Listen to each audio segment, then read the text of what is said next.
click. Boy, Zach, I don't know when I do that. So plans, specifications, and codes. That's what we're going to talk about tonight. And I'm going to put plans up on the screen for you. I got a set made because the set was rolling around my truck for so long from this place I built, just finished. Got a final a couple months ago. I gave the approved set to the owners. That's the set I kept in my truck. And I realized they didn't have any sets because I've divested myself. And I'm in a period of my life where I think you can go a couple of ways when you're my age, when you're 73. You can go towards hoarder, or you can go the other way, divestiture. I'm a divestiture. I am getting rid of stuff. I'm getting rid of stuff. I've got a cellar. The attic's okay. The attic's done. I did the attic. I got a cellar. I got a carport. I got a laundry, and I got storage area off my back house. Those 4 areas, I'm going to be doing some major divesting. We break the stuff out. Decide if it's worth keeping, and if it is worth keeping, it's going to go back to someplace organized where I can find it. So who just came in? Is that Christian? No. I got it. It's so hard to remember people's faces because of the damn mask. I know. What's your name again? Jesus. Okay, Jesus. And I got you on there. Jesus. Yes, I do. I just have to find you. Jesus Garcia. Okay, so I got rid of a bunch of stuff 6 years ago. 6 years ago, my wife and I decided to rent our house for 6 months. We bought that RV up there, brand new, fifth wheel, and took a 6-month trip. And before we did that, we took 4 weekends. We took 3 weekends to culminate on a 4th weekend for Saturday, Sunday, and stuff. And so of those weekends, we pulled everything out of our cellar, a pretty good sized cellar, everything out of our attic, everything out of our carport, and went through everything and did that thing. Made piles of stuff, threw stuff away, made piles of stuff that looked like they were saleable. There was stuff we were keeping, reorganized and put back. So, and that stuff just kind of moved down the driveway and stuff for the garage sale until it was time for the garage sale. And then the garage sale, a 2-day garage sale, whatever didn't sell got moved to the front of the driveway, and then it got taken to Goodwill, and that was it, man. So I got rid of a ton of stuff, but it's amazing. Just 6 years later, I got a ton of stuff again. It's just weird, you know, and like clothes. Like I went through partially my closet. Man, I probably, if I was willing to sell on eBay, I probably have thousands of dollars on eBay. Like silk pants, silk shorts, silk shirts, all this great stuff that I just don't wear. Too big for it. But the one little anecdote I wanted to get to was I had a trunk up in the attic that I wasn't gonna sell. It came down, right? But it was an antique trunk that my a wife before and I refinished the wood. It had wood banding and we repainted it black. And in it were a bunch of Navajo rugs, not in good repair, from another wife. Her family were theater people that traveled all over in the late 1800s and they collected a lot of Navajo and Hopi stuff. I have some beautiful rugs. But this was a bunch of rugs that were damaged. And they were there, and I wasn't going to sell them when a guy came up and was admiring the chest and the rugs and stuff, and he made me an offer on it, and I sold. I sold a bunch of beautiful rugs, and then of course later I saw, you know, rugs in bad repair that were framed because they're so beautiful anyway. Even if they have, you know, need some repair. I felt bad. I felt bad, like, oh, I never should have got rid of that stuff. You know, that stuff was really kind of valuable stuff. But then I kept thinking about it, and I realized that, yeah, I would still own that stuff, and it would still be in my attic. And I would never go up and see it. It would just be in my attic. So why not just, hopefully that guy will do something with that. But yeah, getting rid of stuff. And I see the opposite all the time. People that hang on to stuff. They can't get rid of anything. Do you know anybody like that? Just hangs on to stuff in their place. Their lives are just filled with stuff. And stuff is putting it politely. It's amazing. And I'm sure you know what I'm talking about. Something like, you know, people have stuff that is patently absurd to keep, And people have really cool stuff to keep, but they'll never use it. I want to get rid of it because you know what? Guess what you get to take with you? Yeah, not even the clothes on your back. And by the way, nobody gets out alive. So yeah, I want to be free. I want to be free of stuff. It just weights me down. So that's why I don't have plans anymore. Because I used to have 15 of my truck was full of plans. It was just plans piled everywhere because that was my life. But that's not my life now. This job, I don't know if I mentioned it to you, was that I met a guy on the golf course. I retired. I've been retired for a year or two, I think 2 or 3 years, and I met a guy on the golf course. He was a walk-on. I got put with him in uni. He was a really good golfer, and we hit it off. And by the end of the round, we were going to make contact to play golf. And as it turned out, he was building a house, taking a house on Chillum, basically gutting it, all surfaces off, adding onto it, and then completely doing it. And I wound up doing it. I wound up getting involved in the planning stages because the plans they had plans, but they weren't complete, and the engineering wasn't done. All the structural stuff wasn't done. So I got to put in a bunch of input into the plans and see the plans through MBR, which is Montecito Board of Review, versus ABR, Santa Barbara City, which is Architectural Board of Review. Montecito is the Montecito Board of Review, which is a bunch of, don't quote me on this, but absolutely know-nothing people that want to meddle in your project. Oh my God, it's unbelievable. And they have these ideas like, yeah, we don't like the way they look. So what? It's not your house. It's not even your neighbor's house. So anyway, we got the plans approved. Got a permit card, we built it. So I'm going to show you the plans. Check them on the board, but I'll show you just the plans. And I've told you this before, and I'll tell you again that when you build something, when you build anything, you should be building it off a plan, even if it's a sketch. But you should build it off a plan. And if you are professional about it, you will do that plan to scale. And the thing about the plan is the plan has all the information that's needed. The plan should have all the information that's needed to build whatever you build. That's a lot of information. It should also have the code information. It should have the information based on the applicable codes that it has to have. And in this case, there's a whole lot of energy calcs and the Title 24 stuff. It's like 5 pages of a 13-page plan. That's a lot. That's 42% of that plan is our energy compliance pages and specifications. And there are minimal specifications, but some specifications. But plans, specification, and codes, that's what we're going to talk about. And that's chapter 7 of the book. But before we do that, we're going to have a safety meeting. That safety meeting is going to happen right now. It's week 4. And look, the first thing on my list is safety meeting.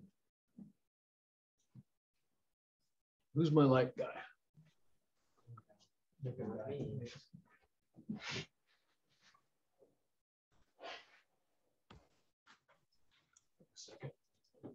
takes a second after you turn it on. That's good. Okay. All the folks at home, see this? Brandon, Michael, yes. Ryan. Who else we got there? Okay, I got Adair, Kelly, Brandon, Ryan, Michael, and me. Only I'm here. Okay, you guys can see that, right? Yes. Yeah. Good. Good deal. So let's make it even bigger. I'll read the first part. Bandsaw safety. This is a bandsaw. That's a bandsaw. Hopefully we'll have time to do more. Probably not today, but who knows how far we'll get on this. But the bandsaw is an incredible tool. And this is Trent. Trent, sometimes AKA Trevor, who you at home playing with your stool? Yeah. Sanding your stool. For those of you that didn't get that joke at home, Trent had a stool design that he sketched for me and made a cut list, and we cut it out and we nailed it together last week. Came out good. Still holding up, right? Oh yeah. Good. Made it a week. So where was I? Bandsaw Safety. So if I ever get a chance, and I don't know that I will in this class, but I do in 14 and 15, I will show you how to change a blade on a bandsaw, tell you all about blades on bandsaws, tell you how to adjust the guides on a bandsaw, and I'll show you how to fold a bandsaw blade. But more importantly, well, actually, that's the most important part. Second, importantly, I will show you how to spin out circles on a bandsaw. With one hand, just easy peasy. It's like magic. All these circles you see around here, all those cutouts, all these circles. As you can see, they're everywhere. There we are. I made a lot of circles in varying diameters. You're gonna get like a perfect circle. Perfect circle. I know. Perfect circle. And when you use a trammel point, that's how you do a perfect circle. Nothing to it. Any kind of circle, if you use a trammel point that's fixed and you spin around it, you will do a perfect circle. So bandsaws use a powered and rotating continuous metal blade to make even and precise cuts on metal, wood, and other objects. Because the moving blade has cutting teeth, serious injury and even death can occur if you use the bandsaw incorrectly. So next paragraph. Zach, please, we'll just go this way. Just training on safe bandsaw use. Read and follow the manufacturer's instructions. Always wear safety glasses when you use a bandsaw to protect your sight in case pieces of stock fly off or the saw blade breaks and injures your eye. Tie back your hair, remove jewelry, and wear fitted clothing so that you don't get caught by a cold blade. Perform routine maintenance and inspections according to the manufacturer's recommendations and before each use. Before you do any maintenance work, turn the bandsaw off and wait for it to come to a complete stop. Use the lockout/blockout to prevent accidental startups during your work. If the bandsaw needs repair, unplug it and take it out of service until it is safe to use. During inspection and maintenance work, ensure that the blocks and wheels are adjusted properly and the blade is in good condition.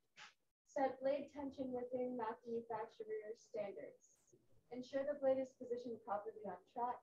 All guards should be in place before use. Okay, just stop for 1 second.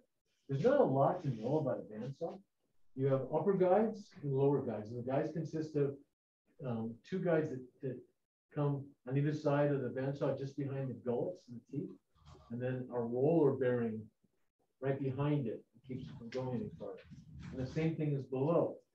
That gap that you use between the blade and that guide, all four of those guides, is a piece of paper. That's all you need to know. You don't need to know millimeters. You don't need to know anything about gapping. It's not like gapping the points in your distributor. Maybe you can relate to that, but piece of paper, okay? And you might find that on a test somewhere. Next. When you use a bandsaw? Yeah, when you use a bandsaw, it's just a blade guard within 1/8 to 1/4 inch. Top, you see a wide gap for tension on. And increase the risk of breaking. Start up the bandsaw, then come to a full speed before being cutting. Keep the stock flat on the paper On the work surface. Yeah, don't try to hold it in your hands.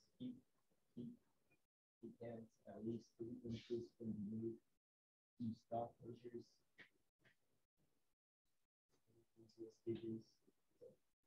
Jigs and fences. Jig fences. Right. Okay, thank you. You cut threads in material and move the pieces slowly to avoid placing too much tension on the blade. If you need to back out of a cut, hold the material firmly in place and shut the machine down. Wait for the blade to stop completely to hold the piece. When you cut tight curves or angles, consider relief cuts on short sections of material at a time instead of one long cut that may stress the blade. Know where your hands are at all times. Cut. Keep one hand on each side of the stock piece. Rotate across the blade or place your hand in the cut line. Don't try to pick up or flick away any of this material. Usually works piece itself or it can flip to remove the material from the work. I'll leave the last. Work in a shop that has good lighting, so you can see the blade and your stock materials clearly. Stand firmly at the bandsaw to prevent accidental tripping into the moving blade. Avoid distractions while you cut. Don't be distracted by other activities. Engage in conversation with horseplay while you're cutting. Never leave your bandsaw operating while attending. So rather than drag it out here and show you, at some point, maybe I'll do that. But what I want to show you is what you may not have gotten is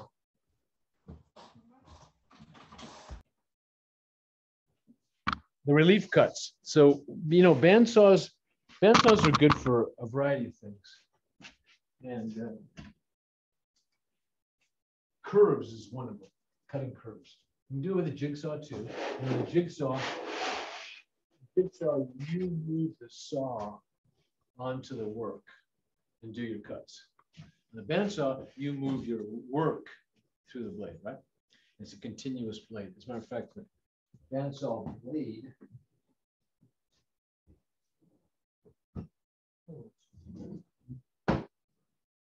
curious. Just move another cabinet out of the way. Everywhere. So this is a 3/4 blade. It's good for resaw. Good for resawing, and it's good for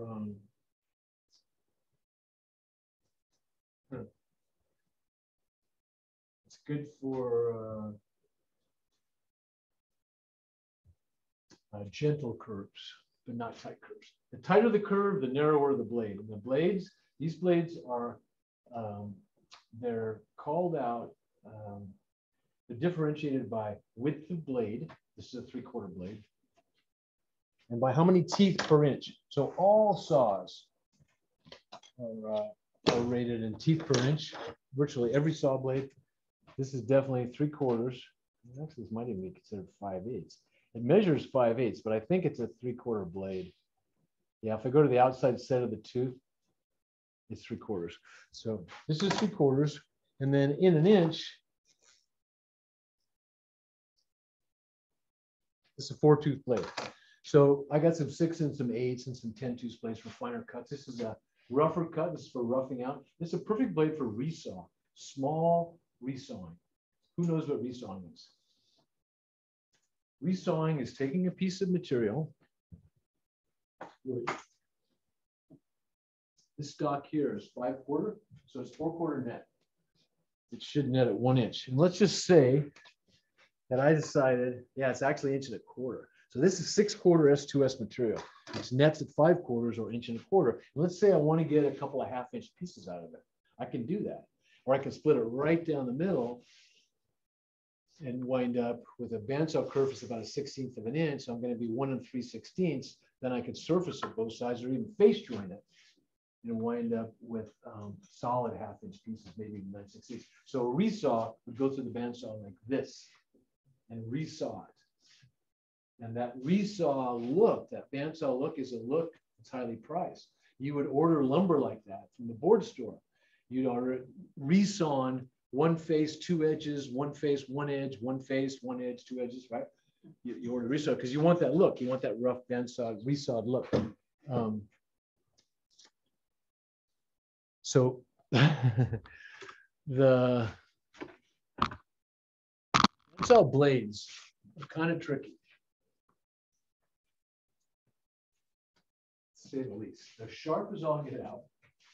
They're spring steel, and they come folded up like this. So when you want to get a blade ready to put on, there's no real easy way to open a folded bandsaw blade. So this is the way we're going to do it. Ready? We didn't do it, so we're going to do it like that. This one's been rolled up so long Can't even get it to go. Can't even get it to go. The problem is I'm just afraid of getting cut. These things, because when they go, they really go. And I was going to show you, so I'm not even going to do it. Might do it with another blade if I do the bandsaw, but you know, with a full bandsaw blade, you step on it, bring it under, and then cross over and pull it through. So I'm sure you didn't get that, and you're not going to get it tonight because I'm not going to keep going on this. I could go out and get my gloves and try to do it, but it's just not worth it because I'm deviating from plan specifications and codes, right? Totally. I just saw Bandsaw Safety and I thought it would be a good thing. And I thought I'd show you at least how to fold the blade because it's kind of one of those trick things that I know how to do, but it didn't work out, did it? Not all things work out. And that one didn't work out at all. So, as I said before, in a building job, the plans are everything. So if I was a contractor bidding this and agreeing to do the work for a set amount of money for the owners, the Mangones, 966 Chum, then my contract would be tied to this plan. It would be, the contract and the plan would be same thing.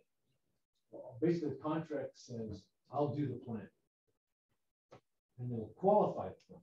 My contract would qualify the plan. So any gray areas, any specifications that are not on there would be qualified. In other words, if I'm providing the windows, even though there's a window schedule, we're going to talk about schedules as we go through this.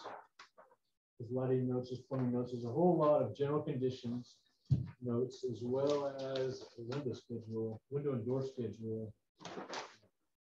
Window and door schedule. So door one is a 2868 left-hand exterior hinge panel. You know, it gives it a U factor, fire rated door, yes, egress, but it doesn't tell me what kind of door it is, right? So if I'm going to build that thing, I can't very well say per plans and then have the owner go, well, yeah, I want that 2.8 door. I want it to be, you know, something crazy, something super expensive that I hadn't thought of. So I need to spell all that stuff out. I need to qualify the plans. I need to make sure that when I tie my contract, that plan, it's qualified. I have an addendum that has clarifications. And some of the big standout ones are who's supplying the fixtures?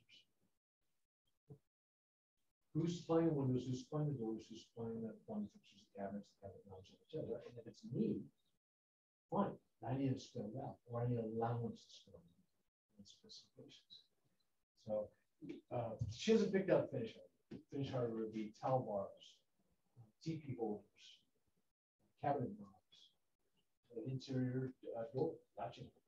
Exterior doors are going to probably have their own hardware these days, but maybe not. But at this point, let's say they do. So she can't make up her mind. I want to use MTech, but I don't want to spec them out and have them not right. So if I just figure count the holes, throw in 40 or 50 bucks a month, and just get it. So if I allow, say, $2,000 to finish it, then when it comes time to do the finished hardware, I just keep track of what I spent. You know, my allowances also in my contract. It spells out that anything I provide will be marked up profit handling by 20%. Now, it might be less if it's a big contract. I might do that P&H profit handling. It might go down 10, 15%. Depends on the size of the numbers, but a typical number for me, if I provide it, I'm going to put 20% on top of it. And that allows me profit because I'm spending my money to buy it. And I've got handling as well. I've got to get it there. And then I've also got to warranty it. I've got to warranty not just the rough end and the installation of the fixture, but I got to guarantee the fixture itself if I provide it. So a lot of times, because I'm not working much for that 20%, you know, we'll let owners look, you want to buy the fixtures, plumbing fixtures, but not specing here, fine. We'll just pull them. Just say plumbing fixtures by order. We'll do everything top out. We'll set, finish. You provide the fixtures. We're responsible. We warranty the installation and all the piping up to it, all the rough end, the vents, all that jazz, how it's installed, but we don't warranty the fixture. So if you call me up and say this faucet, you know, the head pulled out and said, well, okay, you're gonna have to pay for it. I'll facilitate it, but it's basically you bought the fixture, you need to talk to the company about the fixture. And if we have to come and pull it out, we're gonna charge you. So it's, oh, that's just one of so many details are almost uncountable, right? This is not a big project, although it was $500,000. That's not chump change. $500,000 is not chump change for anybody. I know whether it's for some people. Very few. Not a very big set of plans, but really no stone unturned. So we'll go through the plans. I'll project them. I'll go to the plan on them and project them. So do we do the safety meeting? Does anybody have any questions about the safety meeting? Anybody at home have any questions about the safety meeting? Anybody in the classroom have any? How much does a bandsaw cost? Who asked that? I did. Who's I? Lewis. I can't tell. You know, that Delta's probably $600. Okay. And if you used obviously less. Grizzly makes them. Jet makes them. There are a lot of. They're virtually all made in China. If you can get anything made anywhere else, it's virtually always better. Japan, Italy, Germany, Austria, Israel, Spain. They all make pretty good industrial tools. It's not that China doesn't make good stuff. They can, and they do make good stuff, but a lot of their stuff is made really competitively priced, and so it's not as well made in some cases. So $600 will get you, I'm pretty sure, Delta bandsaw. That won't be hard to ascertain. And I think, you know, if you were going to get a saw, the table saw would be the heart of any cabinet shop, and then the bandsaw. It's a very versatile tool. I have in my shop, which you'll see, 4 bandsaws, some big ones and some other ones. And you can get bench mounted ones too.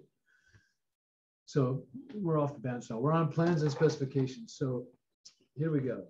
This is what Jim wanted me to talk to you about. He wanted me to talk to you about chapter 7. So chapter 7, where are we? Okay. Yeah. So that's the bike I was talking about. The bike that I'm done with. God, now that I'm looking at it now, I don't know if I can be done with it. But you can't just look at it, right? No, you have to ride it. And the thing about a motorcycle, yes. Can I go to the bathroom? Can I go to the bathroom? You may. Yeah. Thanks for asking. Who has a bike? Scooter, you got a scooter? Yeah. And a couple of people got bikes. Does anybody have a big bike, a bagger? Anybody have a bagger? So my bike weighs 854 pounds. It's huge. I don't even know how long it is. It's 2 headlights. I have Reinhardt bulbs on it. I have really loud pipes because I want to be heard, because a lot of times you're not seen. And that's really the only reason I have it. But I probably told you guys this, but the thing that is so addictive for me about the bike is what happens to me when I ride a motorcycle. I get hyper aware. It's like, I don't need to do anything about it. I sit on that bike and all of a sudden, every one of my senses is sharpened. I see things clear, I hear things clear, I feel, anticipate, I see farther. It's what's kept me alive. And I had a female on the back of my bike several years ago, 20 years ago at least, going down Cabrillo, and she lived in San Miguel de Allende, and she was up there staying with me. We were going down to Cabrillo towards City College, and she pointed out something, a hotel she had stayed in. And so I was distracted, and when my eyes came back to the road, there were taillights. There was a guy, stopped pretty close, and so I had to lock him up. So handbrake, foot brake, as fast as I could. The bike started, and I got stopped. And it happened, it was like that, right? Like a second, a millisecond, really. But what I noticed in retrospect is that there was no thought processes for me. There was no, oh, there is a car, I must apply the brakes. It was like my body took over. And it was like I was an automaton, I swear to God. It just did exactly what it needed to do to keep the bike in control and to stop it. And I realized that's it. that's the only thing keeping me from being a stain on the pavement. And it was enlightening. It made me want to be even safer than I was. But you can't control what other people do on motorcycles. And you're just out there flying on the highway 70 miles an hour with nothing around you. And you know, like car, you can drive with your knees, you can smoke, you can read, you can call people.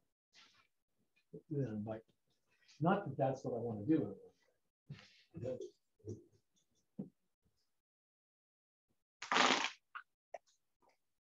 So my buddy's getting it. He loves it. You could always get something lighter. True, but then once you've had a big Harley bagger, I'm sorry, there's nothing else. And for me, and I've ridden smaller bikes. I had an 1100 Ducati for a while. It's not very small. It's not that small. Right? I couldn't ride it slow. And then for a while, I had a street glide with a 130 cubic inch Jim's race engine in it. So mine's 88 cubic inches. The big baggers are now like 110. This guy took the engine out, the 110 cubic inch engine. He put in 131 cubic inch Jim's, this brand, race engine. Its compression so high that you have to push a button on each cylinder to release the compression before you start it. And in all 6 speeds, that I can get that front wheel way off the ground. And so it was all black. They have all black leathers. And the second day I got it at 10 o'clock at night, I was going 135 on Highway 1. Yeah, and I got off the bike. I basically got off the bike and just, take me away. I figured the bike's going on a flatbed and I'm going right to jail. And the cop was so interested in the bike. And he wrote me up for 82. I sold the bike the next day. It took me a couple of days to sell it, but that was it. So that's me and bikes. That's me and bikes. Okay, so here we go. We're on chapter 7, which is a fantastic chapter, by the way. There's all kinds of stuff. So raise your hand if you read chapter 7. Raise your hand sort of halfway up, maybe some of it. Who has books? Any of you guys have books? Does everybody have books? So you don't have a book? You have a book? Yeah. Okay. Okay, your books. So you guys should be bringing your books to class because we're going over the books. It's not that necessary. You don't have to go get them because I'm going to project them up here. And we're going to go to the book. But chapter 7 is killer. It's a killer chapter. It's really got a lot of great information in it. So the learning objectives in this chapter, this plan specification codes, is that after starting the chapter, we want you to be able to identify the elements commonly included in a set of house plans. We want to demonstrate the use of a scale in architectural drawings. And this is an architectural scale, my own personal architectural scale. It looks different than the ones you've seen around here because it's aluminum and it's shaped a little bit different, but it's an architectural scale versus an engineering scale. So it has scales of 1.5, 3 foot, 3/8, 3/4, 1/4, 1/8, 1/2, 1 inch. And it has 3/16, 3/32, and it has inches divided by 16ths. That's a typical 3-corner architectural scale. And typically, this is the plot plan or site plan. The first page is almost always a site plan. Tons of information about the project on the site plan, as well as the site plan, which shows the property lines, where the sewer is. It has a whole lot of information. It's landscape stuff, the driveway, turnaround. There's a boatload of information on that. And that's in 1 inch equals 10 feet, which is not on here, but inches are on here. And that's not hard to extrapolate, right? So 2.5 inches at 1 inch equals 10 feet. 2.5 inches represents what? 25 feet, right? So what would 4 1/4 inches represent? 42.5. Okay, so that's an easy one to extrapolate. And then most of your plot plans, your floor plans, in this case at page 5, this is a very typical floor plan. It's got an existing floor plan, and it's got the new floor plan. Existing is what got demoed. The floor plans are almost always a 1/4 scale. You can just about count on them being a 1/4 scale.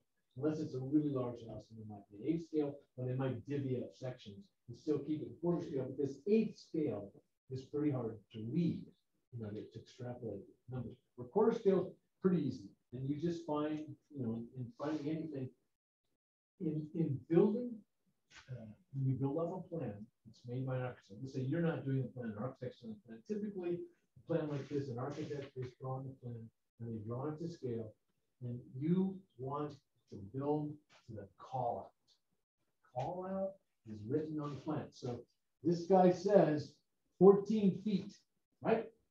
Well, you can't say it, right? Because you can't see it. It says 14'0", right there. Right there. 14'0", that's the width of that addition, right? 14'0". Now, the interesting thing about building is everything affects everything else. Nothing exists in the back. And actually, you can say that about what? Everything affects everything else. Nothing exists in the back. Every action you take has a consequence somewhere. And it may have ripples of consequences. So everything's connected, right? So this is not a build out on a dirt lot. This is a build out where we pretty much gutted the inside of the house. We got all the interior walls, all the interior finishes, all the interior electrical, all the interior plumbing. We took out most of the exterior finishes. We ripped off the roof. We left the roof framing. And then we started adding on and then putting it all back together. And then the adding on, we added on a master suite that was 14 feet wide. And the call out's right there. I'm getting something. But before I get to what I'm going to tell you about this particular anecdote, I'll tell you that build a call out, don't build it scale. If there's no, if you got to scale it, there's something wrong. The architect's not doing this job. So yeah, go ahead and scale it, but get confirmation. If you can't find the call out, get somebody to say, yeah, that's 7 feet, rather than try to figure it out. Or it scales at. That's not. That's, if you say, I built it to scale, I scaled it. Most plans say, do not scale plans. Somewhere, I'll almost always say, go for the call outs. So the reason why this 14 feet is so important is because, now I'll show you when I project it, and I'll project it pretty soon, because you guys can't see it. You're still looking at the book. I'm on the plan. So I want to finish this, and then we're going to come back to the book. So let's go out of this book for right now. And I want to show you something. Let's go to, oh, I gotta go back here. Let's go to the plan room, Trico plan room. Google screen, Trico plan room. Okay, so here we go. So this is Trico blueprints. It's a private plan room. My password is, I think, I hope. Job key is Mangone. Go. Password. Save it. Okay. Okay, I'm logged in. Mangone, unlock. Okay, the job's unlocked. Here we go. Plans. It's got plans and specs. So that's the plans I ordered, but let's look at that page. Pretty sure it's 5.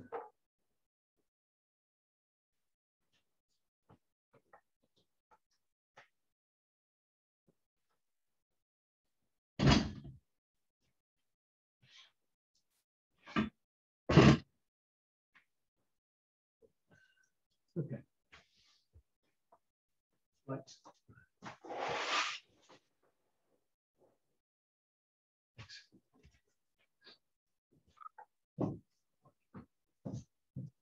Okay, so see the 14 feet right there? Oh, guess you don't.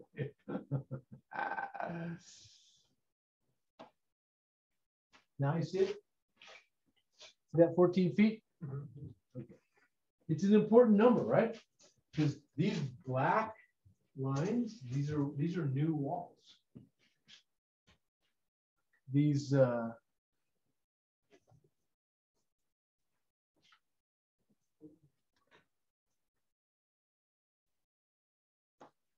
walls, that's an existing wall, right?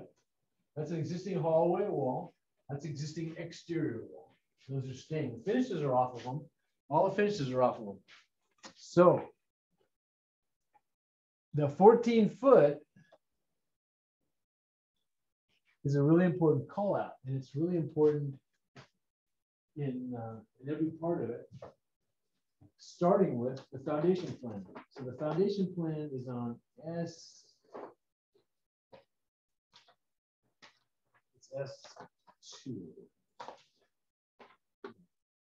So S2, and of course, it's not dimension. Well, I'll show you that. It's not dimension, but it's 14 feet to the outside of that footing. Okay. The problem with the goddamn 14 feet is the foundation guys laid that out, and they built me a slab, and I had these walls go 2 feet because I had some dirt problems in the back. I was going to have dirt up against the building, so I had them go 2 feet in poured concrete. But they did it 14 foot wide, just like the plans, right? Exactly like the plans. But what they didn't take into account is that that wall keeps going, and it translates into that hall wall, which is an existing wall. So what governs that 14 feet? Does the plan call out govern the 14 feet? Because this is a real conundrum, because yeah, you learn, you build with a plan, right? Only we're building in an existing structure. We have an existing structure, existing walls, and that trumps everything. And in this dimension, from here to here, is not 14 feet, it's 1310. And so when the guys did the foundation, they didn't break enough stucco away to find that wall. And they didn't think further than the plan going than that 14-foot call out. And I didn't catch it. For one really good reason is that I was in Loretto at Bandsaw Bay playing this incredible golf course 5 days in a row. Oh, but so I had a 14-foot, foundation for a 14-foot slab that was offset by 2 inches. So I had to fur that wall. So that wall went from a 3.5-inch wall to a 5.5-inch wall. So that's the good news. I just had to scissor 2x6s against the existing studs. I made a better wall. I furred it out 2 inches. They got a demising wall, a hallway wall that splits the whole house. It goes the whole length of the house. This is a very important hallway. That wall goes right there, and it goes all the way the entire length of the house. And it connects, and it keeps going, and it pushes out to the new entry foyer. So they lost 2 inches of that room, but they gained a nice, thick, sturdy one. Which we had room to put stuff in, more room to insulate. So we made it work. It wasn't very hard to fur out. Who knows what furring is? Michael Silva does. Mike, what's furring? To be honest with you, I don't know that one. So, is it a simple example of furring is that wall had to be furred out 2 inches. So 2 inches had to be added to that 3.5-inch wall to make it 5.5 to plane with the 14 feet. So furring is adding to building out. How do you spell it? F-U-R-R. Fur out. It's super common in building. Super common in building. Okay, let's get out of this for right now. Let's go back to the textbook. All right, so we're going to identify architectural symbols. We're going to explain the use of building specs, which is very, very important, building specifications. We're going to describe the application of building codes, standards, and permits, also very, very important. We're going to list the items required by building officials to obtain a building permit, which is a nightmare of epic proportions, depending upon the scope of your project. If you've got a water heater to replace, it's pretty simple. If you're pulling a permit to replace your roof, it's pretty simple. Maybe one window that you're not changing the size. There are simple areas to pull permits. Now, the city of Santa Barbara and the county of Santa Barbara both, they want you to pull a permit on virtually anything. You know, if you spend $600, they want you to pull a permit. If you move an outlet or anything like that, they want you to pull a permit. But they don't really want you to pull it. And they do because they want the money and they want to have their hands on everything, because then they can kind of control and see that it's done to spec and done to code. So does anybody know the code that we use here? It's called IBC, and it used to be the NBC. So we used to use in NBC, any state or county could adopt it. NBC was the National Building Code. About 2010, we went to the IBC, the International Building Code. So it's pretty standard. It's a standardized code. It can be adapted, but the overarching code that governs our codes in building is the International Building Code. And there's all kinds of stuff that all kinds of information that it gives you. So we're going to learn technical terms like CAD CAM. Well, I like CAD, just CAD, which is computer aided drafting, but it's really CADD, computer aided drafting and design. And then CAM is computer aided manufacturing. And that's big in my industry, or one of the industries I was involved in, which is cabinet making. I always thought I would go at some point to CAD and CAM. And a lot of my contemporaries are doing just that. They're building everything on CAD, which we do in our shop, but they're going from CAD to CAM. And that information is being transmitted to machines that fabricate panels robotically and do cutout and boring and rabbiting, and they do what's the word? They manufacture parts, but I can't think of the word. They manufacture parts that go together in the cabinets. So detailed drawing, dimensions, drawn to scale, electrical plan, building permit, building code, elevation, floor plan, footprint, truss plan, symbol, stock plan, spec, specification, setback. What's a setback? Distance from something like property line. That's good, man. It's not some personal thing that happened to you that like your girlfriend left you. I'd say that's a setback. You got fired. That's a setback, right? But that's not the setbacks we're talking about. Setbacks we're talking about are property line setbacks. And those will show up on the plot plan or site plan. And your building needs to be designed so it fits within the setbacks. And if it encroaches in the setbacks, then you need a variance. And variances are obtainable. It can be had. It just depends. But your typical sideline setbacks are 6 feet. Rear setback starts at 6 feet, goes to 15, and your front line setbacks are usually 20 feet. Those are pretty standard, but they're not all. They change based on the terrain sometimes and the zoning. But that's pretty standard.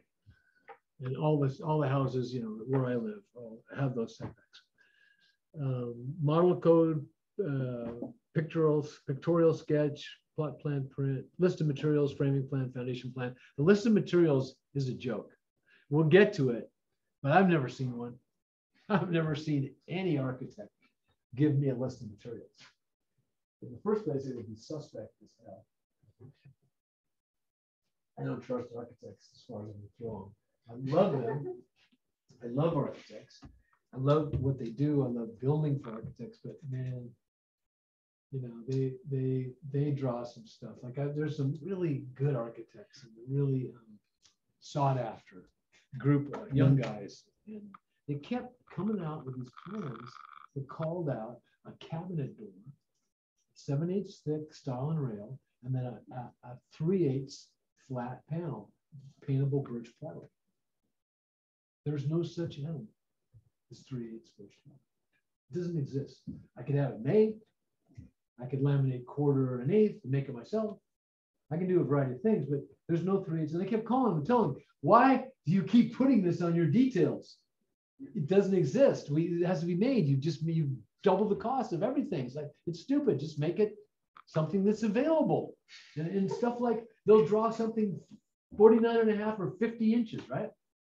And something you can make out of sheet goods. Like plywood comes 48. Could you not possibly have thought of making it 48 or under instead of, 50 inch stuff like that? And it really bugs me about architects because we have to translate what an architect draws into the real world. And that's what we do. We build to that plan. And if you're a good builder, that's exactly what you're doing. By the same token, having done it as long as I've done it, and had as much experience as I've had in it, rarely, I would say never is a plan executed to plan. There's always changes. For instance, that first day we got really going here.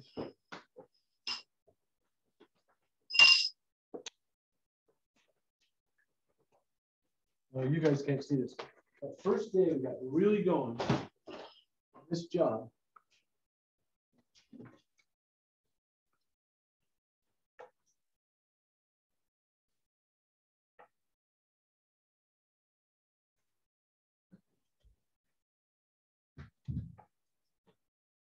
Let's go to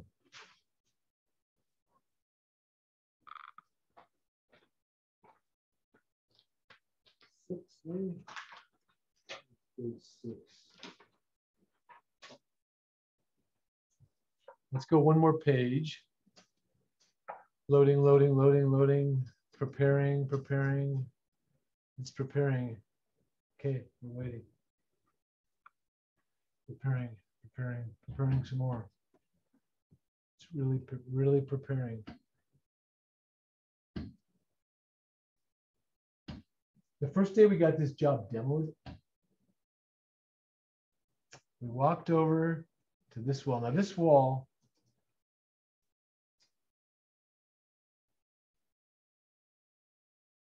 is that true? That can't be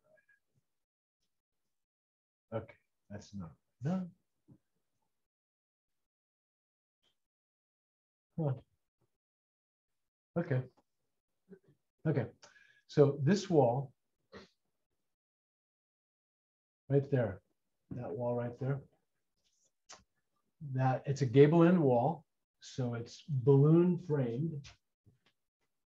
All right, framing, two kinds of framing: Western framing, balloon framing. Western framing, balloon framing. Who can explain the difference? Anybody out there in Zoom land can explain the difference between balloon framing and Western framing? Michael, anybody? Come on, Michael, you're my go-to guy. Okay, so in Western framing, which is how we pretty much frame, walls are framed to their plate height, and then they're stacked upon. So they're framed up to this plate height. And actually, this wasn't balloon frame. This was Western frame. So in typical Western framing, you build an 8-foot wall, and then you do a floor on top of it, and then you build an 8-foot wall, and then you do a floor on top of it, right? You keep going. In balloon framing, you balloon all the way up. So typical framing of one-story structures, we Western frame, except when it comes to gable end walls. In this case, this guy framed this wall, whoever framed it, in 2x4s, and he had a top plate, and then he framed the gable end. So he Western framed it. He didn't balloon frame it. In balloon framing, the studs go all the way. Every one of these studs would go all the way in balloon framing. And what happens in Western framing on a gable end wall is you create a hinge point. You create a hinge point in the wall. Now that's sheared with drywall on the inside, but the drywall only goes up to the ceiling, so it's not. Stucco on the outside is the only thing that kept that wall from going like that. So when that stucco came off and the interior surfaces came off, you could grab that whole wall, it's like 45 feet of wall, and you could go like that. You could shake that wall like that. So not only did we reframe it in 2x6, balloon framed it, but see the 2 windows? That's the kitchen. How many windows did it wind up with? 3 windows. That was the first thing. It's like, oh no, I want 3 windows. And then it was like, oh no, I don't want this window there. Like, so really this plan, we executed this plan with a lot of changes. The owner changed every day. She changed something. And so a lot of the plans were out the window. Why was I telling you all this? Can't remember. Okay. Just Oh, curious about something. fire away. So is Western framing also platform framing? Yes. Okay, cool. So you said one thing with Western framing, once you get to the plate height for a gable roof, would that being able to shake it, is that just a weakness of platform framing with gable roof? That Or was the way I was framed. It's just bad. It wasn't rack. I don't know if there's any lead in braces. Mhm. It just felt like a really flimsy wall. And then the fact that it was 8-foot wall and then a gable end wall stacked on top of it, kind of gave it a hinge point. And it didn't have continuity of Mhm. strength. It seemed like a wall. That was part of it. So gable end walls should be balloon framed, period. Mhm. I mean, if you're framing and you got a framer that's going to platform frame or Western frame gable wall, wait a second, why don't we? Because you snap it out, right? You snap out the walls and the plates, you snap out the rise and run, and then you build it right on your floor. You build it and you raise it, and you got to get that wall. Mhm. And then you can hang ledgers for your ceiling joists. You can do your ceiling joists a variety of ways. Hang a ledger, hang it with hangers. You can bring your ceiling joists across your studs and nail your studs. There's a variety of framing techniques, but we're not here to talk about framing techniques, at least not right now. Good plan and well-defined contract are important in building construction. I would say they're beyond important. You're building the plan. Your contract is tied to the plan. You know, I can't tell you how many times, you know, I've been bit in the butt by the plan, by something I didn't see. Some minor little bit of information where like, yeah.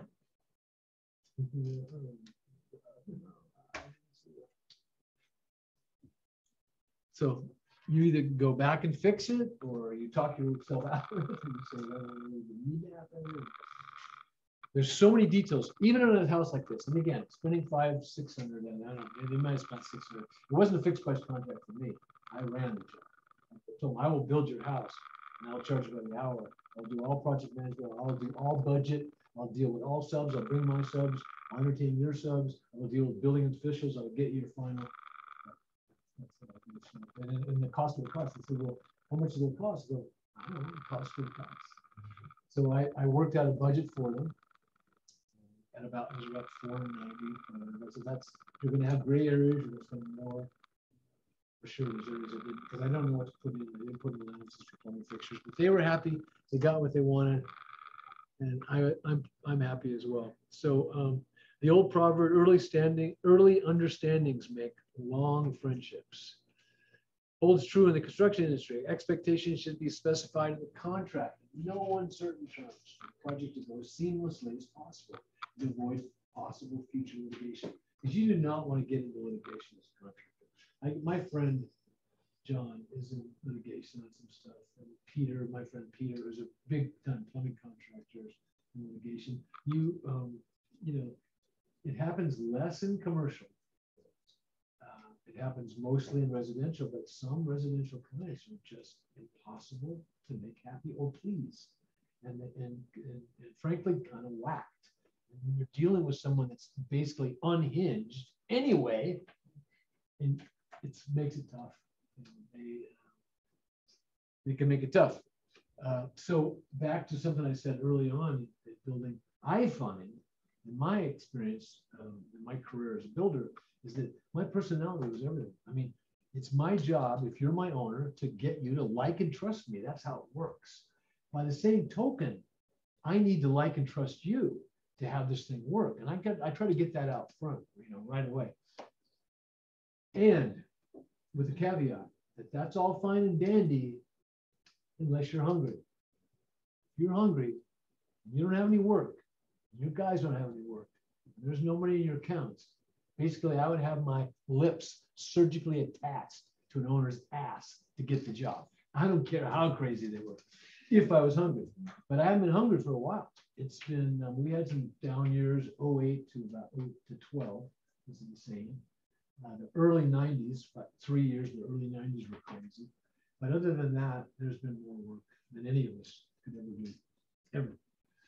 So you want to avoid future litigation. By the way, Jim's going to be testing you on this, all of this. And he was talking to me last night, or Sunday night, we talked about, said 3 Tuesdays I'm going to need to administer a test. So maybe I'm administering is 3 Tuesdays the midterm? It must be, no. Must be getting, I guess he's doing a quiz. Yeah, I think it's a quiz. So I'll be administering a quiz worth 100 points to you guys on Tuesday, an actual quiz. So we'll figure out some way to get it to you people, Zoom people, but all the people that can make it, please come. And I'll give you plenty of time. It's not next Tuesday. I don't even think this is the Tuesday after that, but you're going to want to be here for that if you can possibly be here. So every carpenter must know how to read and understand architectural drawings, plans, and correctly interpret the information found in written specifications. Carpenters must be fluid. So blueprints are the language of construction, and carpenters must be fluent in this language. Copies of the drawings are called prints or blueprints. They used to be blue. They're not anymore. Set of plans, which I just showed you. That's a set of plans. Yes. Why aren't they blue anymore? I'm sorry. Why aren't the Just for the process of printing them, they used an older process that was on blue paper, and that was a kind of negative image, came out white, and they were really smelly. They smell like this ammonia printy smell for a long time, and they just made strides in the printing. Is why they're not blue. You can still get a blue set of plans, actually, if you wanted one, but these are better. If you look at some of the old blueprints, they're kind of hard to read, much harder to read than these are. These are easy to read. A person accustomed to reading plans is familiar with the kinds of information present in each. This narrows the search as the contractor determines what the architect and the owner want. For example, the dimensions of a room can be found only on a floor plan. We have a floor plan. We have a floor plan.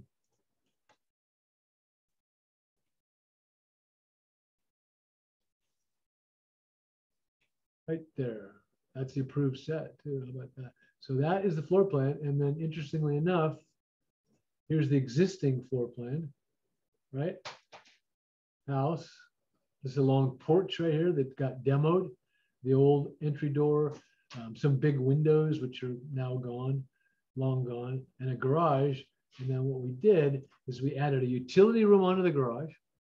We gutted all the interior walls and made this one big great room. We added a fireplace. We put the laundry out here, which doesn't show. Actually shows the laundry right here. There's another great change. The laundry's shown right here.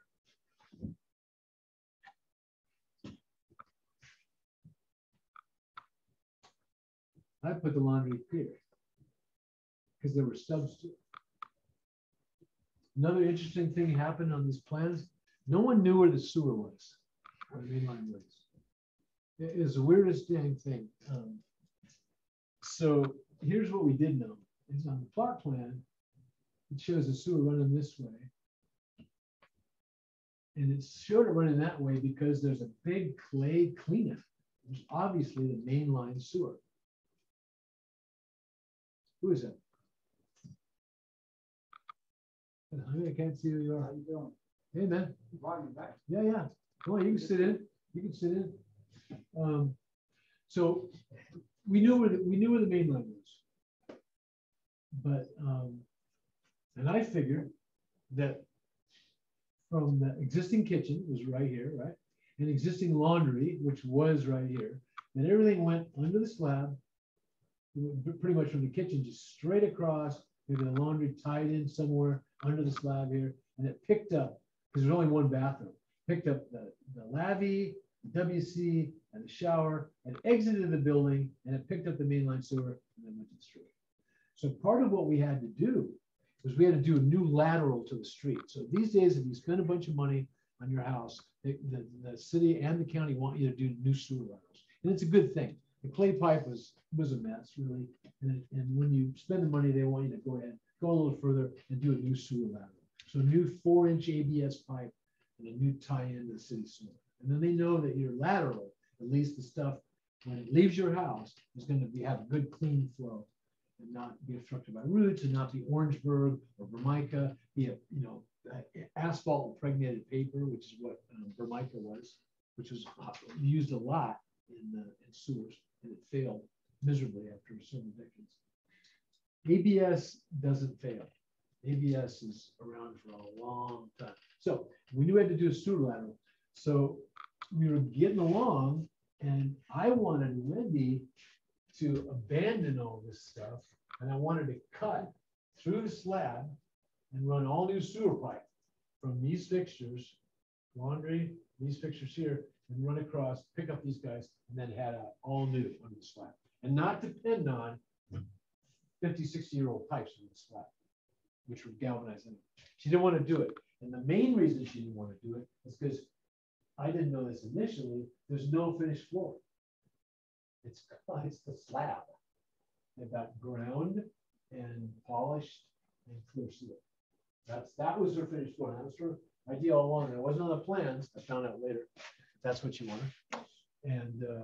And so consequently, we didn't do that. But we came to a point where we realized as we were starting to stack the vents in the plumbing and pull the weenies out, that the vent stacks. By the way, when you all along in the building process with the building permit, you hit stages where a county, in this case county, building inspector needs to come to your job and look at specific things and sign off your building permit card before you can move on to the next thing. And inspecting the rough plumbing is a big number. They think you gotta get that inspected before you start closing stuff up. And part of that inspection is you stack the vents. So here's all you need to know about plumbing. I'm going to tell you all you need to know about plumbing. 4 things. Because everything you will ever need to know about plumbing, if you learn these 4 things, you will be a plumber. 1 is water waste vent. That's all 3. And actually, every plumbing fixture has water, waste, and vent. And the 4th thing, anybody know the 4th thing? Shit rolls downhill 1/4 inch to a foot. Excrement, your waste, all your waste lines have to be pitched downhill at 2%. Great, that's 1/4 inch to a foot. So for every foot of run, it's got to go down 1/4 inch. In 10 feet, how far does that have to go? 10 quarters, right? 2.5 inches. In 20 feet, 5 inches. In 80 feet, it's got to go 10 inches. That's not a lot of fall, but that's enough fall so that your effluent, water, and all the stuff that carries with it will go away. So and every fixture has water, has waste, and it vents. And the vent takes the noxious gases to the outside up above. So any sewer gases, plus the vent allows for flow. If you have no vent, it's like that when you put your Tide thing down and you start pushing that button, you don't open it to vent it, it barely comes out. The minute you crack that top and vent it, it just flows. So that's what the vent's about. And it's got to be vented. And you stack the vents, they fill them with water, they got to see that they're full of water and that they hold water. That means all the joints your plumber did and that ABS, because your vent system ties right to the waste, are holding water. That's what they want to see, right? So when we got signed off, we pulled the water weenies out, kept the vents full and not go whooshing down into the sewer. They didn't go down, which meant we had a mainline blockage. Somewhere we had a blockage. So not the camera, so we found out that apparently the sewer, who knows what this laundry did, but the waste from here went this way. The blockage was in here somewhere.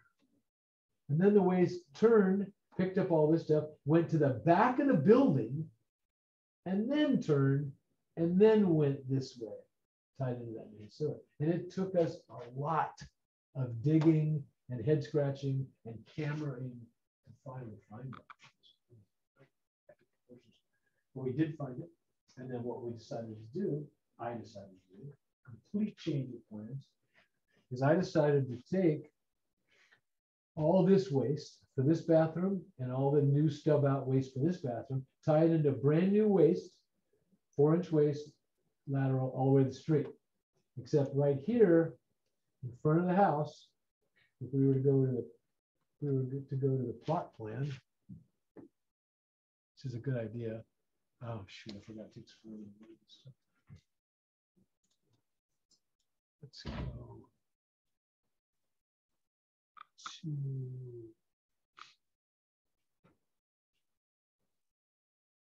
I got some great videos of this too. That at some point, I hope to be able to show you. God, this takes forever. But I'll finish with this last thing, and then we'll take a break, and we'll get back and start planning some chapter. We're gonna go till midnight tonight. You guys down with that? Yeah, just kidding.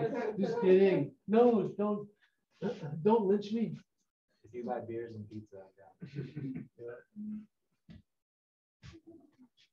Take more than beer. Take beers and cocaine, probably.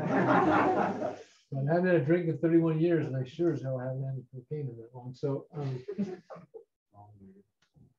okay, so what we did is we tied in there and null new sewer, and then right here I potholed, and I took the waste I plumbed new waste from the new laundry, which actually the old laundry, but repiped it and went straight this way, and then picked up a Y from the kitchen sink, and then went straight out, did an eighth bend, tied into that lateral, and then we went straight out to the street. So all new waste, all new 4-inch waste, all 4-inch down the hill. But oh, by the way, you don't want more than 4-inch either. Why would that be? You don't want your water to get ahead of your solids. So if you get, the problem with is you get a sewer going just perfectly a quarter inch of a foot, right? And then it gets to the street, which is pretty low, and then it just dives. And what happens is your water starts going faster than your solids, you get a build of solids. Eventually you get mainline blockages are just a drag. So when you plumb, and I think waste is probably the most important. Water is pretty easy to get to, and venting goes in walls and up through roofs. It's not that tough. It's the waste that's hard because it's big and it's got to leave the building and it's got to have fall. But what was I going to say about that? If you do your waste right, you should never have to worry. Oh, when you do your waste, you put cleanouts from code. So that, and you know where your cleanouts are. So your cleanouts are access to your main waste. So if you've got a mainline blockage, like she's got big trees in the front. She's got this big pine tree. If you could see the pictures.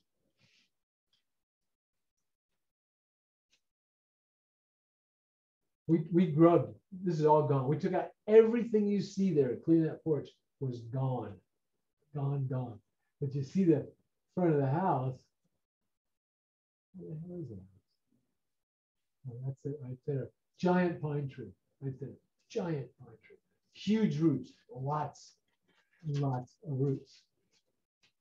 So that's a potential problem for mainline for our mainline as roots intruding in there. Because the roots, they want water, and then the nutrients in the effluent that's flowing. They love that, so they try to get into your pipes. So well glued, well done 4-inch ABS, and you should not have that. Roots get into clay pipe joints, like that orange, but 4-inch ABS is good. ABS? What do you, is that like cast iron, or what kind of pipe is? ABS is black plastic. It stands for it's the black plastic. And cast iron is used inside commercial buildings for waste. We used to use it more inside homes as well, but it's virtually never used outside. The steel just doesn't do it. We used to use galvanized water pipe, galvanized steel water pipe. And I've seen 1/2-inch galvanized steel water pipe get to where you couldn't get a needle through it. It just corrodes and just, it starts to rust on the inside, and so then it has places to grab stuff. So all that stuff you wash down and you drain. So people, when you use your sink in your home, and because you have a garbage disposal, most people think they can just wash anything they want into that sink. because they're gonna turn over the garbage disposal and they're gonna grind it up. But do you think it liquefies what you put in there? No, it doesn't. It just chips it up. So you're still putting a bunch of greasy ass food down your pipes. And it's not good for your pipes. So wipe your plates with paper towels. Put the food in the garbage and then just rinse what's left. And your pipes will thank you forever. You won't have mainline blockages. Because you guys have all had mainline blockages before, right? When your toilets back up, and your sinks back up, and your showers back up. Oh my God, it's full. It's like your whole life stops until you get set. And you know, it happens on holiday weekends, it happens on holiday night, it happens at bad times. Let's take a break. I'm gonna stop this share right now, and somebody's gonna remind me to pause recording and hit the lights. And what time is it now? All right, I have 7:30. I'm gonna reset that clock. Take a break until 7:45. See you guys at 7:45. All right? Okay. Okay, man. See you then. So did they not have a roll-up door in the garage? No. Oh hell no. That's a whole other story. Yeah, I saw the bay and I was curious what it was. But seeing it I as should it show you really is a bay pictures. I window. should show you pictures. Yeah, I had a big one. That's weird, right? Well, it wasn't a garage. Oh, it wasn't? No, it was a room. It was a garage that was turned into a room. Oh, So it had to be turned back into a garage, but they're pretty lenient about it now. So you just have to make it so a car could park in there. So we put 7.0 butt hung doors on. what kind of doors? Butt hung, hung with butt hinge, just like the doors you see here. They're big wide doors, two big Oh. wide doors. I see. No way they're not gonna car in there. And they'll put a big window that they couldn't put in. They couldn't get a window. See, fenestration is really controlled now with time control. You know what fenestration is? Do not. I'll explain it to the class. Just remind me, okay? I know you remember because you got a great memory.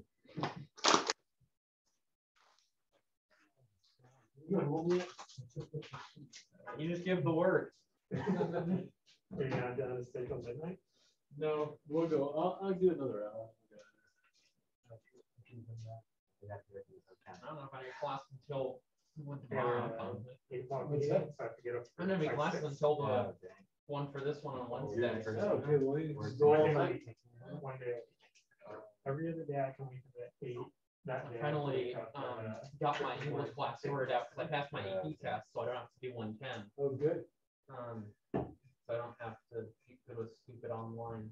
Oh, the 110 English, Yeah. which is pretty basic. Because you seem to speak English pretty well. I've heard. They told me. Don't believe them, So but you don't have to do it. no. Good. The teacher grades on the lines of stuff written rather than what you actually wrote, which is a pet peeve that I have. just write a program. How many lines? 25 lines, and it doesn't matter what you write. Doesn't matter what you write. Just write a computer program. It'll do it for you. Wow. Yeah, easy peasy. Yeah. Random word generator. Yeah, so now with cut and paste and so much available, I mean, how do you not plagiarize? It's really tough. So it's empty. Well, it is, and plus, nobody's had an original thought, by the way. Yeah.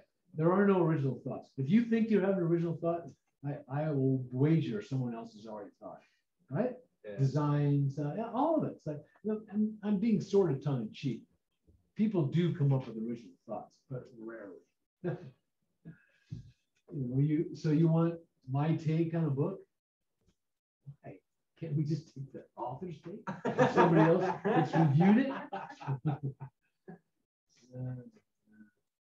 I read about a novel a week, sometimes 2. I average about 60 to 80 novels in a year.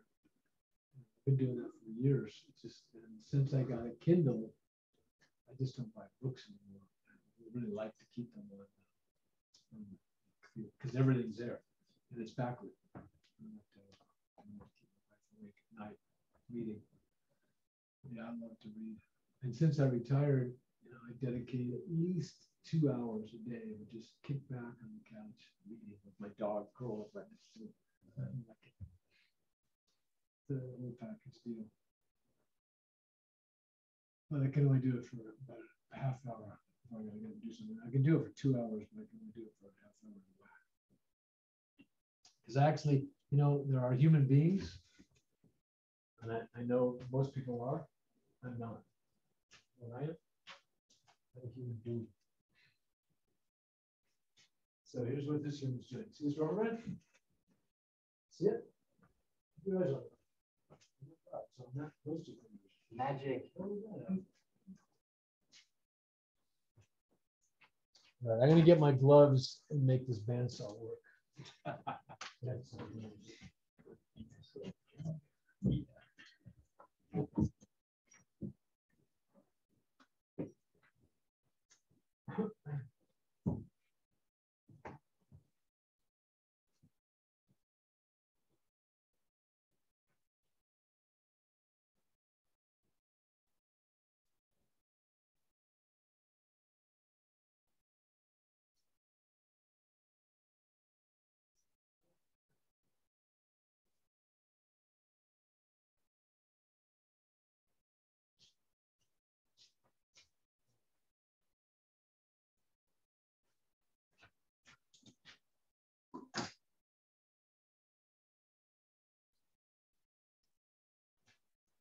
why it's giving me so much trouble. Trouble and toil.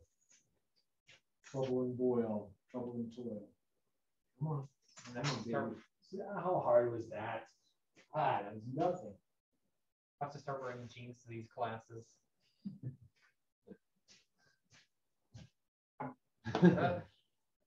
Yeah, Mr. I cut my leg off with the bandsaw. I know he didn't try to do it.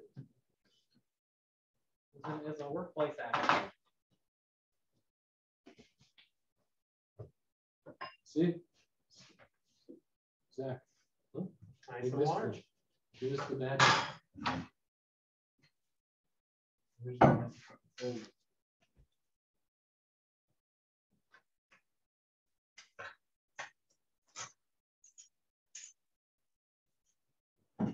Real. Reminds me of a bow string. Yeah, it does a little bit. Oh, cut my nose off from that one. Spite my face.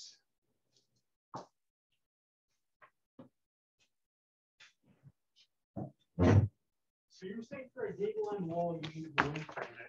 I do. If you were, so if you had a just simple rectangular structure gable roof, do you all 4 walls balloon framed or just two platforms? The two long, they may not be long walls, but the ones that aren't gabled, those would automatically be platform frame because you're a single story. Yeah, that makes sense. Building a wall, 8 foot, 8, 6, 9, whatever your fleet is. Sure. But the gable end walls, you really want to build them. It's stronger, faster, better. And typically people don't balloon frame, but framers still balloon frame. How do you do that when you get to higher and higher stories? Then you got to stack. You're limited by your home. 20-foot stick. So you have to. No, Rodney. Yes. I asked you if it's possible to do part-time construction, and you said it was. Where do I go to start looking for work? Where should I look? And what do you think you might be interested in doing? What kind? Right now, I would be fine with just grunt work. Okay, so yeah, like labor work, pickup, cleanup, stuff I like don't that. have much experience, so. Right. So what I would do were I would go to the Santa Barbara Contractors Association, 740 South Olive, 724 South Olive, I think, and I would get their directory. Just start looking through the directory. You could bring it here and I'll circle some stuff for you. With guys like D.D. Ford, there's just a bunch of guys in there and I wouldn't call them either. I would look really presentable and I would come in and say, hey, I'm in the City College Construction Tech program and I could only do part-time, but I'm a hard worker and I'll do anything. I'd start pushing for them and I got in for them. What was the sorry, I have a horrible memory. It should be, it's the Santa Barbara Contractors Association, SBCA, and they're at 724 Olive, South Olive. Is it South? South would be the other side. freeway. So it'll be north on it. Just 724 Olive. You know where it's between Haley and Gutierrez. Yeah, I can just look On at all all of that. that. Just across from the Home Improvement Center parking lot. Yeah, that should be manned. It was when I was president. That was the last office we had. I think we might be buying that building later. And what should I ask for? The directory, the print directory. You can go online and find a directory too. You don't have to go there, but you might make some contact there. You know what I mean? Yeah. It's a super good resource. Really, basically, really good contractors and not just generals, subs too. A lot of contractors. And really, if I was looking for a contractor, that's where I would go to. That's right.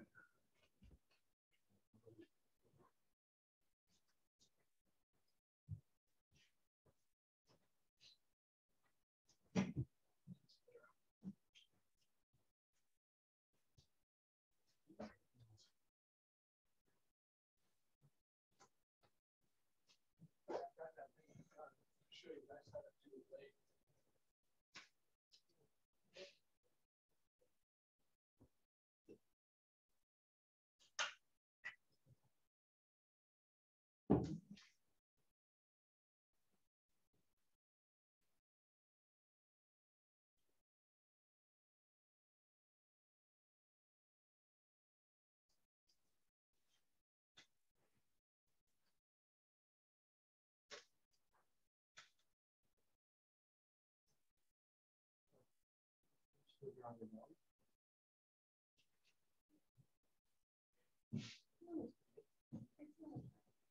I like the picture structure. This version of detail actually is pretty accurate.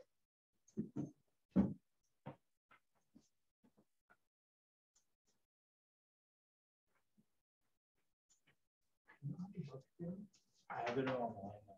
Yeah, I wanted to do something.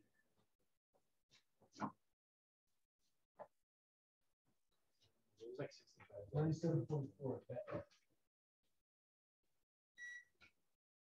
97.5. Yeah, run cold. My wife runs hot. We're a good pair. So earlier you gave us your take on architects. Do you have a take on any other? Oh, are you kidding? I have opinions about everything. I'm the most opinionated guy I know. Painters are the bottom of the barrel. Painters are the scum of the earth. If you're a painter, don't take it personally. Remember, be impeccable with your word. Don't take anything personally. Don't make assumptions and do the best you can. But yeah, painters, man. You know, I mean, really, painters. Come on. They're necessary. I love them. I got a great painter. I need to get him in my house so bad. And then one of you guys said you painted. You and your dad painted. I don't think it's anybody here. Hopefully somebody comes back in because I need to get a painter in my house. But yeah. Okay, so what should you know about painting? What's the one thing? What's the most important thing about painting? Painting. Just painting what you're painting, don't get it on anything else. That's very important. Make sure That's the not coat's the even. most important thing. Make sure the coat's even. That's important too, but not the most important. Clear? That's good. But no. Wash your brushes. That's good, but no. Okay, so here's the thing that you should know about painting. The painter should know, like the basis of painting. Painting is as good as your prep. Taping off. Yeah, taping, masking, sanding, cleaning, water blasting. You've got to prep, right? You've got to prep. You know, putting material on with a brush or roller, it's not rocket science. It really isn't. Yeah, there's painters that do better than others, and there's experience you need something, but it's anything but rocket science, and it's totally mindless. It's as mindless as it gets, and yet, the one thing every painter should know is that your painting is only as good as your prep. They don't prep well.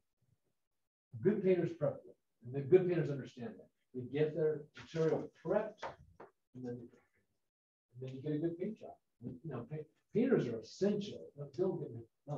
Painters, you couldn't do without somebody to put that stuff on. And I can paint with the best of them, and I have painted the best of them, but I do not paint. It's like I got stuff in my house. I got the paint, I got the scrapers, I got the sandpaper, I got everything. I'm not going to paint. And I don't want to hire someone that doesn't paint, even though I can teach anybody to paint in about 5 minutes.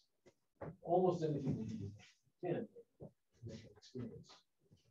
But I want a painter that I don't have to do that understands the simplest things, but also has drops, a crummy Vander truck that's got paint all over it, and it's going to continue to get paint all over it. And got sandpaper, and got scrapers, and got the clothes, and got masks, and got everything with it. He knows how to clean it. He knows how to take hardware out and put it back. So really a good painter is just worth going. But they're all carpenters think they're painters. Not really, but just tongue in cheek. I'm kidding, but they're kind of bottom of the barrel. Well, it doesn't seem like it'd be the easiest job to pick up. Yeah, it's pretty easy. Really, I think you're right. Well, if you think about it, HVAC, right? Burning duct. You got to know a few things, and then if you're really the HVAC guy, you need to know a whole bunch about air changes and volume, and gas and plumbing and electric. You need to know a bunch of stuff. So that's not easy. Drywall, not that hard, but you got to be strong. You got to have a lot of endurance to hang 4x12, 5/8 sheets about it. And he does hardwood flooring. Where would you rank that as generally? Hardwood floors, they're one of the specialty trades. They're up there. Yeah. Who's your dad? His name's Enrique. He used to work for Pacific Floors. Okay. I know. I can't think of the principal. What's the principal's name? Pacific? It used to be Peter. Yeah, Peter. Yeah, now he gave it down to Francisco. Oh yeah, Peter. I've used Peter. Yeah. I've used Bruce. Well, I used Earl Douglas when Earl Douglas was alive. Earl Douglas lives on Douglas Lane. And well, he did. He's dead now. But Bruce and his son took over it now. Nathan Douglas is taking over that. But he's a guy named Doug out of Valencia a lot. But hardwood floor guys, they're up there. They're specialty contractors. Yeah. They're like trim carpenters. A lot of respect for hardwood floor guys. I wouldn't do it ever. On your knees the whole time. Yeah, exactly. I had one of my last customers before I sold the business was a woman named Sally Walker. I probably shouldn't say the name, but I don't know the whatsoever. She was the toughest cookie I had ever worked for, and she loved it. I don't know what it was about me. She loved it. She was just the worst, and I continued to keep building for her. I must have been crazy. And we laid this floor, right? It jumped all this hoops to get the stuff out of her bedroom and protect us and do all this stuff. And then we laid this white oak floor. She whacked little pieces of blue tape everywhere. Just like she had so many complaints. So I finally said, I'll tear it out and do it again. And I kept trying to get her to take the floor. And then finally I made her, the final offer was, she'd only paid me $1,000 down. She owed me something like $7,000 or $8,000. I said, just don't pay me. Keep this floor, and I won't tear it out and replace it. Because if I tear it out and replace it, you're going to pay me the money, or pay me $1,000 for your floor. She just ripped me off. In the last minute, when we were going that morning, I had guys mobilized to tear out the floor. Everybody all ready to go. She goes, okay, I'll keep the floor. And then, when she had some work done, and I finally said, no, I'm not doing anything ever for you again, ever. She got Dennis Allen Associates. They have a bunch of guys. They have a smaller project division. So the guy called me up and asked me about it. And I said, yeah, she's kind of tough about it. I didn't really give him the whole story. That guy called me up like 6 months later and cursed me up. I'm sorry. Why didn't you tell us? Told you she was a little tough. Oh my God. She was unbelievable. I mean, I can't even go with all this stuff. But she just kept having this come back and do more and more work. just crazy. And once you start working for somebody, if you do good work, there's really a chance that you. Okay, come on back, you guys. Please come on back and start video. Okay, we started the video. We're back. Everybody back? There, we got Ryan, Michael, Brandon. Yeah, I'm here. All right, good. Good to see you. Glad you're all here. Connor, Kelly. So start recording. Thank you very much. Dude, you just you're fired. You never turned it off. You turned it off. I did. No, I didn't pause it. Yeah, it's still on. Oh, it's still on. So I didn't pause it. You still got it. So, what was it talking about? Besides selling Walker. Favorite things to talk about. No, that's recording now. You asked me a question. What was the question? Somebody asked me a question. You said once you do good work for people. Okay.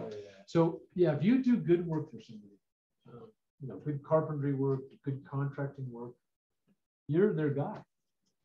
And not only are you their guy, you're their friend's guy.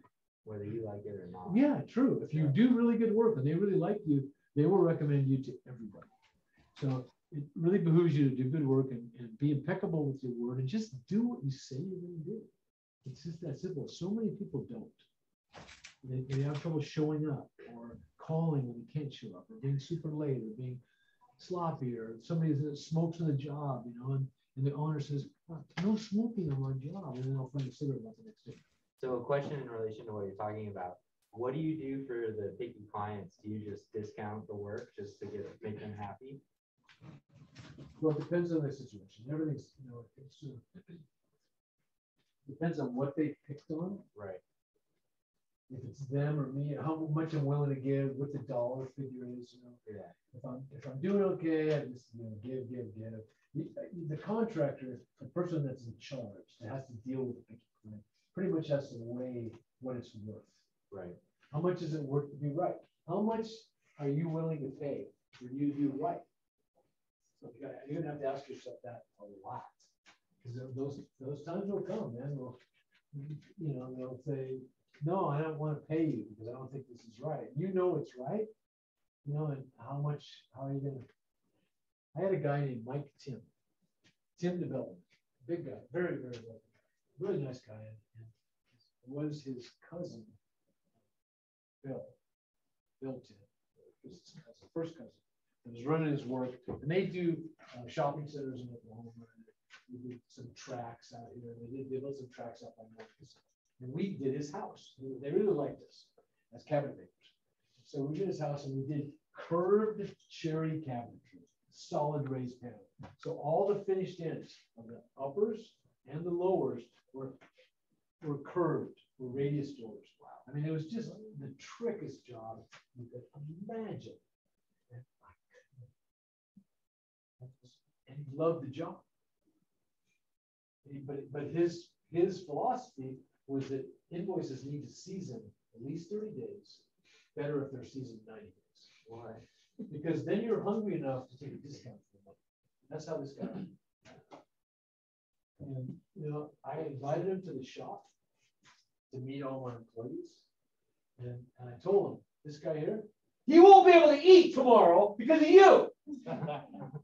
Seriously. He still is big. Oh my God. He eventually paid me, but he paid me on his terms. There was nothing I could do about it. Man. I mean, you got to ask, okay, do I stop the job, pull everything off the job? By this time the job was done. You don't want to stop the job, because then the minute your relationship with your customer ever becomes adversarial, it's lose-lose. You are not going to win an adversarial relationship. Even if you come on top, it's still you're going to pay. The price is not worth it. So my advice is never get into an adversarial relationship with a customer. Just make them happy, roll over, whatever they want. If they're a bad customer, get out of there and try not to come back. Right. Sell it, walk it.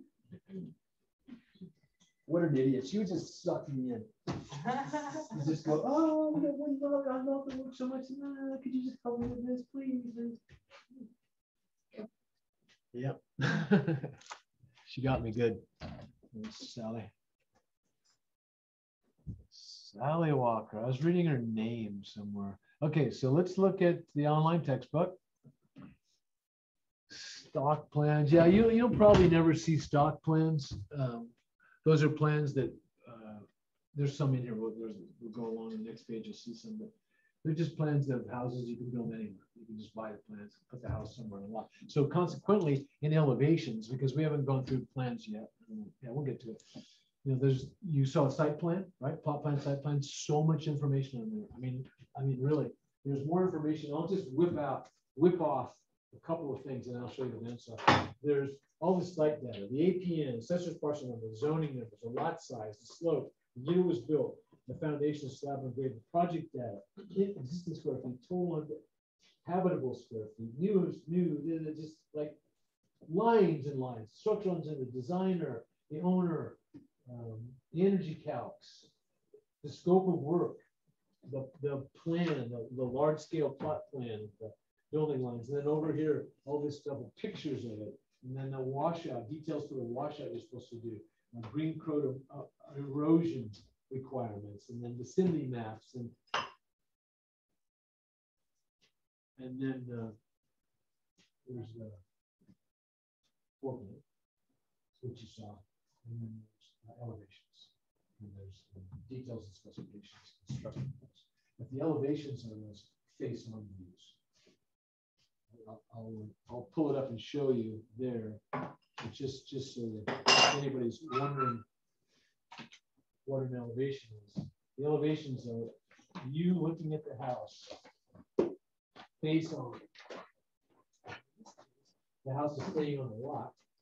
So the views are called north, south, east, west. Those are the elevations. And from the elevations, you don't get anywhere near the kind of information that you get on the plot plan and the floor plan. Basically, the elevations show you the height of the windows. Well, the window schedule should tell you that. The size of the window. They'll give you plate lines, give you pitch of the roof. There's details like that. Header heights in houses, unless called out otherwise, 82 inches. That's header. Now, we like 84 for exterior doors because you can always bring an opening down, but you can't. You cannot make an opening taller without doing a whole lot of demo first. You can always add or fur down.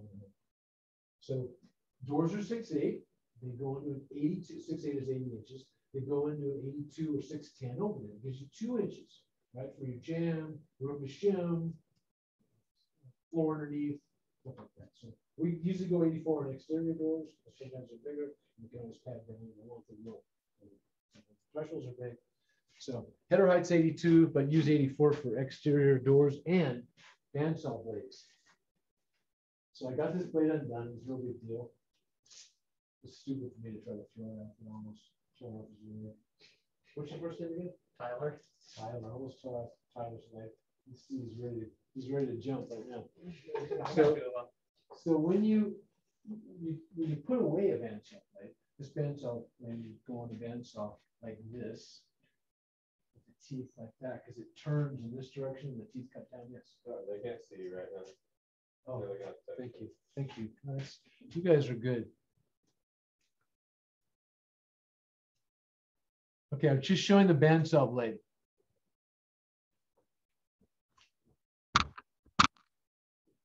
Bandsaw blade. Teeth. Spins like this. Teeth down. These are showing the bandsaw blade on the bandsaw, but all I want to show you is what to do with the bandsaw blade when you take it off. How to put it away.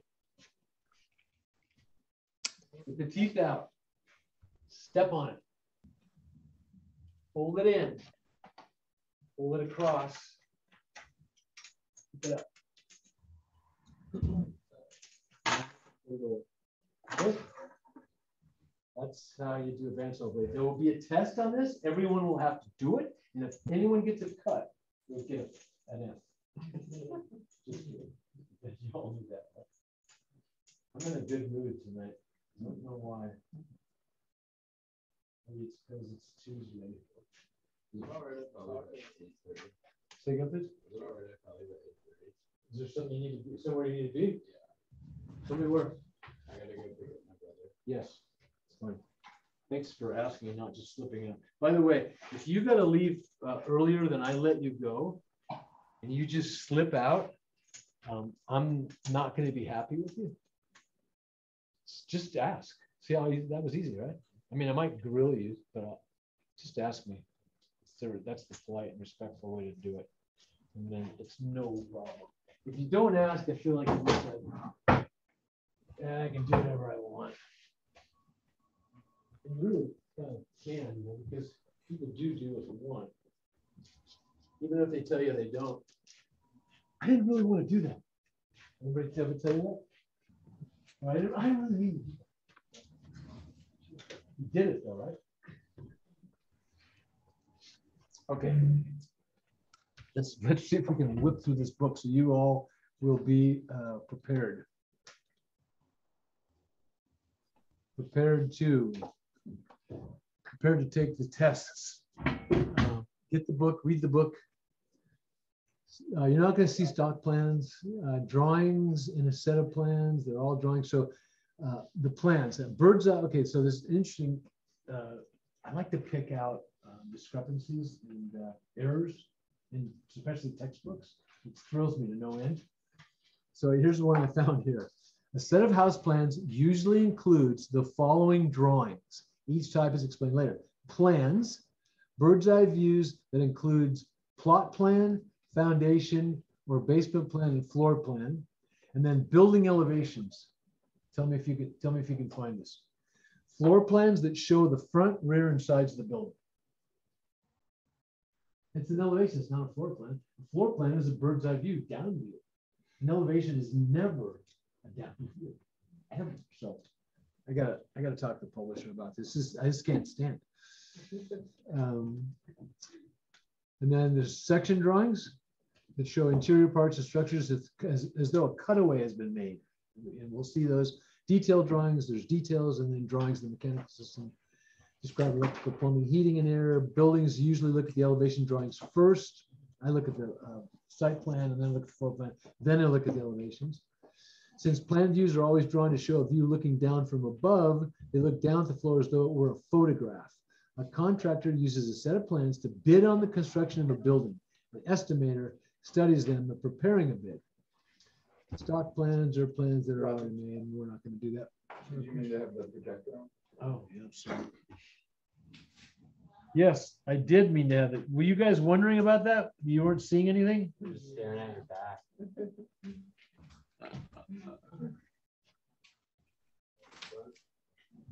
No, it'll be fine. It'll light up. Yeah, sorry about that, y'all. You didn't get to see this. They got to see it. Wait, I take it back. They got to see it. You didn't get to see it. Okay, see it? That's a stock plan. So scale. Drawings must be reduced so they fit on a drawing sheet. This must always be done in such a way that reduced drawing is an exact proportion to the actual size. So when you draw to scale, when you draw anything to scale, you draw an exact proportion to the actual size. Residential plans are generally drawn to quarter scale. Quarter inch equals a foot. This means for every quarter inch on the plan, the building dimension is a foot. When certain parts of the structure need to be shown in greater detail, they can be drawn to larger scales, such as 1 inch equals a foot, even 3 inches equal a foot. So you have some larger details on plans that will be in a larger scale. Figure 7 shows an architect's scale. Let's see if we can find that. There's a scale, like you saw mine, right? That's a white one. We have a bunch of them around next door. Here's some typical scales. The larger scales are for construction details, quarter inch for elevations and plans. A lot of times at 3/8, you'll see elevations in 3/8 as well, and some details, some sections. So we work in, I told you guys this last Thursday night, we work in feet and inches. So that call out, that 14-foot call out, if you noticed or remembered, it said 14 foot 0 inches. It didn't just say 14 foot. So pretty much all your call outs in the building are going to be called out like that, like 6'7", 4'2". Even, or if it's an even foot, it'll be 4'0", 5'0", etc. Pictorial sketch is a nice thing to do. I like to sketch. We did that. I asked Trent to do it. Yes. Yes. I asked Trent to do it on his bench. He did a good job of it. Floor plans are drawings that show the size of alphabet of lines. We'll get to that. That's kind of okay, I think. But there is an alphabet of lines, and you will be expected to know them. And you might have a question on the test because there are questions in the book about it. Floor plans are drawings that show the size and outline of the building and its rooms. They give additional information useful to the carpenter. Floor plans have many dimensions to show the location, size of inside partitions, doors, windows, and stairs. Dimensions are explained later. Plumbing fixtures as well as appliances and utility installations can also be shown. Foundation floors. Let's skip over to this. So here's a floor plan. Well, there's alphabet of lines: property line, border line, object line, hidden line, center line, dimension lines, cut line, which is I'm going to explain in depth, and then break lines, which means that continues. That's just a part of it. That rectangle continues, and that's just a part of it. Showing. Let's get into a floor plan. Okay, so we got a floor plan here. It's probably not going to be all that. It's not that bad. Up on the projection on the screen, the people at home can't see it as well, but you can see the dimension lines, and there are a lot of them. We've got the total. I can't see it. Whatever that is. It's just not coming up. I can't get the resolution to get it, but lots of dimensions, lots and lots of dimensions on this floor plan. And it also names the rooms. It names the living room, which is really good, and it will do that. It will name, most floor plans will name the rooms. It'll name bedrooms 1, 2, 3, whatever. Master bedroom, hallway, bedroom. What do we got? Bedroom 2, bedroom 3, the front porch, dining room, big fireplace, and it looks like a masonry fireplace in the living room. Doors. A lot of information as well as a staircase, but not enough information to build the house. Yes. What's the bevel on the master bedroom? That would be a coffered ceiling. So that is okay. So that's a really good question, Zach. You're very observant. So that line in the master bedroom, when you look at that, I already know what it is. It's a ceiling. So it reads, see, CLG, that's ceiling. And then that, I don't know what that is, but I think it's, I don't know what it is, but it's some kind of a coffered ceiling or a vaulted, okay, that's what it is. It's a vault. So it's a vaulted ceiling. So the ceiling vaults, and it looks like it goes straight up, and then it does a what we call coffered ceiling. I would say coffered ceiling there. But then let's see if anywhere in this plan there's a section through. So if we look for a section through, so maybe we can get an idea. You see these lines? See that line right there? Yeah. And it goes all the way through the master bedroom. And then you see that arrow? Yeah. That arrow is the direction. So what that line is, that's a cut line. So that line cuts all the way through that building, straight to the building. And then the direction you're looking is this direction. You're not looking against the arrow. You're looking the direction. So it's as if you cut this building, whacked off a cross section of it, turn over, and you're standing here looking that way. Let's see if we can see it. Let's see if they actually show it. Show that and see which one is that. That is, where the hell am I? Where did I see that at? Okay, goes to the master bedroom. That's the,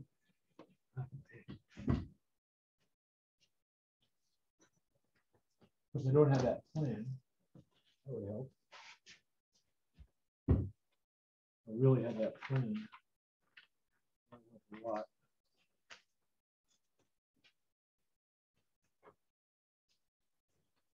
Yeah. It's too small. Too small already. So, but that's where that is. Let's see if it's Okay, now this is a basement plan.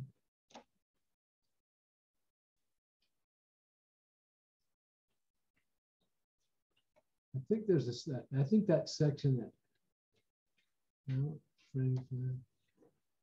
Huh. Oh, we're already into preparing to build. No, we're not. Did I miss this? No, okay. Yeah, I thought they had that section. Okay, there it is. So this is the cut line shown on the floor plan, but it's not the one we were looking for. This is 3A3, but I don't know why they say that, because it's 4A3, not 3A3. So that's cut away this way. So if you look at that cut line, right there, the one I'm rolling around on, see that arrow? You're looking this way. That means if you're standing there, the toilet is on your left, right? So let's see if we're seeing it right. You know what? That is on here somewhere. Okay. Yeah, there it is. So the toilet is on the left and the vanity. So that's that cut line through the, that's one of those cut lines that happens to be on sheet A3, cut line 3, that exposes the building. So that's one of those section lines, right? You see how the trusses are done for the roof, see where the doors are, where the interior walls are, and see that ceiling? That's that coffered ceiling, and he calls it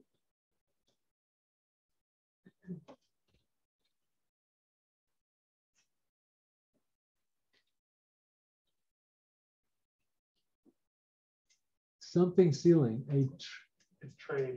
that's what it is. In the book, it's much more readable. Yeah, a trade ceiling. It's what they call a trade. I'd call it a coffer. I think coffer and tray are going to be interchangeable in this case. But so you saw that on the plan view, right? And it called it out as a trade ceiling. And then you got into the section and you ascertained that's what it was. And not only did you ascertain that it's in the master bedroom, it's also in the living room. So let's whip back to the floor plan of the living room. Which is here. And sure enough, there's that same line, right? That tray, and it says right there. And that's relatively clear what it says. It says tray ceiling. Tray SLG ceiling, which is again one of the abbreviations. And we get to abbreviations here too. Is that just for aesthetics? Yeah, totally aesthetics. Yeah, you could. There's a variety of ways you can vault that ceiling. You can vault it up. The fact that it's a truss ceiling, that has to be taken into account of the trusses. So you probably couldn't vault it all the way up, but because trusses, you have a bottom cord and you have webs. Do you make these drawings ever, or is it always the architect? Yeah, that's a really good question too. So I do drawings, and I'll show you if you like. I should have done that. I'll send over some drawings of mine from my computer here. I'll send them to myself so I can pull them up for you. But that bathroom and kitchen that I designed in this Victorian at 200 West Victoria that just got finished. I drew all that. Can you do it by hand, or you use I do it by hand. I don't use CAD. I can use CAD, and my shop uses CAD for all the computer drawings and stuff like that. for the cabinet? The cabinets, yeah. And I can use CAD architecturally, but I learned to draw by hand, and that's the way I like to draw. So I like to draw plans by hand, but I wouldn't do a plan like this by hand because I can't be efficient to do it. There's too much information for me to do, and you know, just like painters, I would rather a painter do it. I'd rather have an architect do it because an architect's going to know things too that I don't know about what needs to be drawn. But I will draw small stuff in a minute. You know, like the stuff like this thing that Lewis is planning this, at City College, this shade structure. That I'd be really happy to draw. It's relatively simple to draw. I don't have a whole lot of details on it. There's virtually no plumbing. There's virtually no electrical. It's an open pole structure, so it's right up my alley to draw. So I would draw plans like that, but not something as complex as this.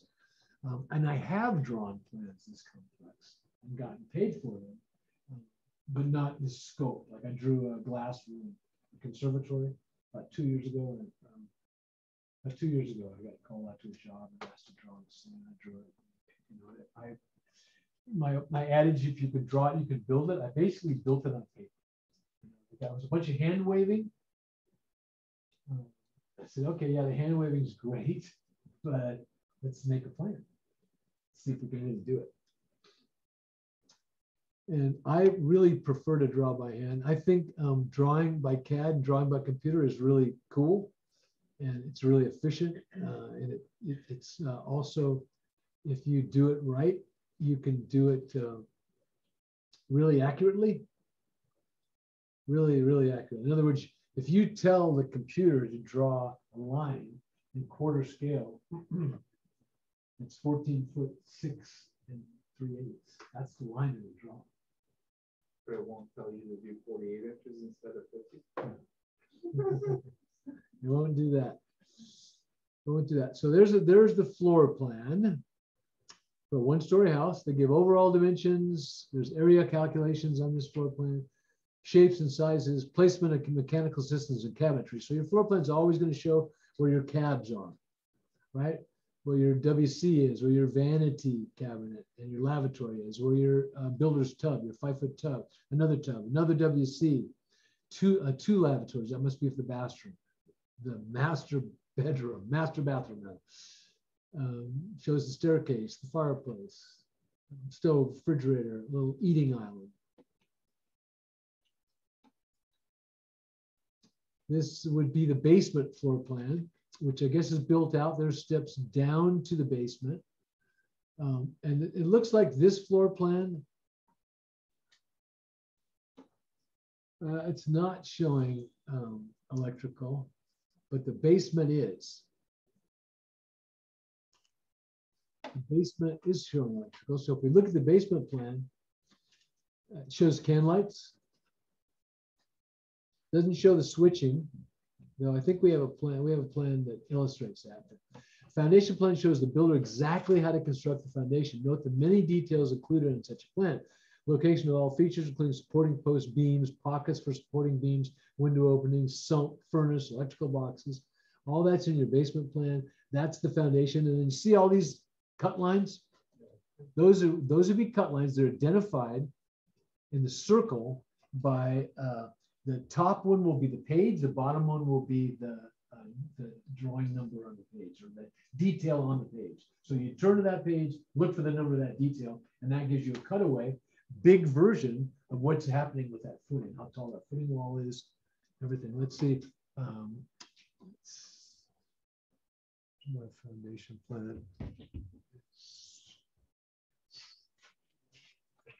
So we go to, I think it's actually S2. Maybe, yeah, that's a lot faster. Huh. That's the foundation plan. Now, if you look at sections of it,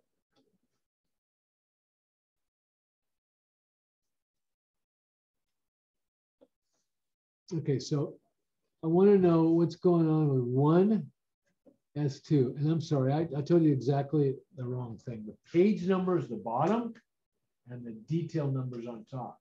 So I want to know what's going on right here. What's this footer like? That's S2, which is this page right here, the page you're on. And the detail number is 1. So let's go over to 1. And there's an exterior footing. And that's what that footing's doing. And it's 30 inches deep. Now, that's way too deep for a single story slab on grade. It's way more, it's overbuilt to the tune of 10 times 10. And the reason for that is, if you don't want to pay for a soil report, which my customers didn't, this was long before I ever got there, to have your soil examined and find out what its compaction is, and have a soils engineer do a report on the condition of your soil given to an engineer, structural, who then designs a footing based on the soil on your property. Then you can do smaller footings. If you're not willing to do that, they go 30 inches. At 30 inches deep, fine, they go fine. If you can do a 30-inch deep footing, you can build anything. That's what we did. We used way too much concrete, and it's also why that waste pipe got a mainline blockage. What those guys did, the concrete guys, unbeknownst to them, their footings were so deep, they got right on top of that pipe, that sewer pipe that left the building. Nobody would have ever thought that the sewer would leave the building this way, heading that way, and then turn, and then go to the street that way. It's like, you know, it's underground and there's no map for it. So it's like, nobody's going, oh yeah, it goes that way. Nobody, I would have gone, no, you're crazy. But it did. And nobody knew. And so these deep footings, unbeknownst to the concrete guys, exposed the damn clay pipe. And they busted the clay pipe and it filled full of concrete. We didn't know it. But when his camera went down there, and it was like 5 feet into the pour, the new pour, I was going, that's concrete in that pipe. So, yeah. And then when we discovered where the pipe actually left the building under the footer, we saw it was full of concrete. Got it cured. Pardon me? Got it cured. Oh yeah. Yeah, it was over. But the good news was all along, I wanted to run new waste. I did not want to use any of the old waste. So we were able to do this. So sometimes, you know, it works out.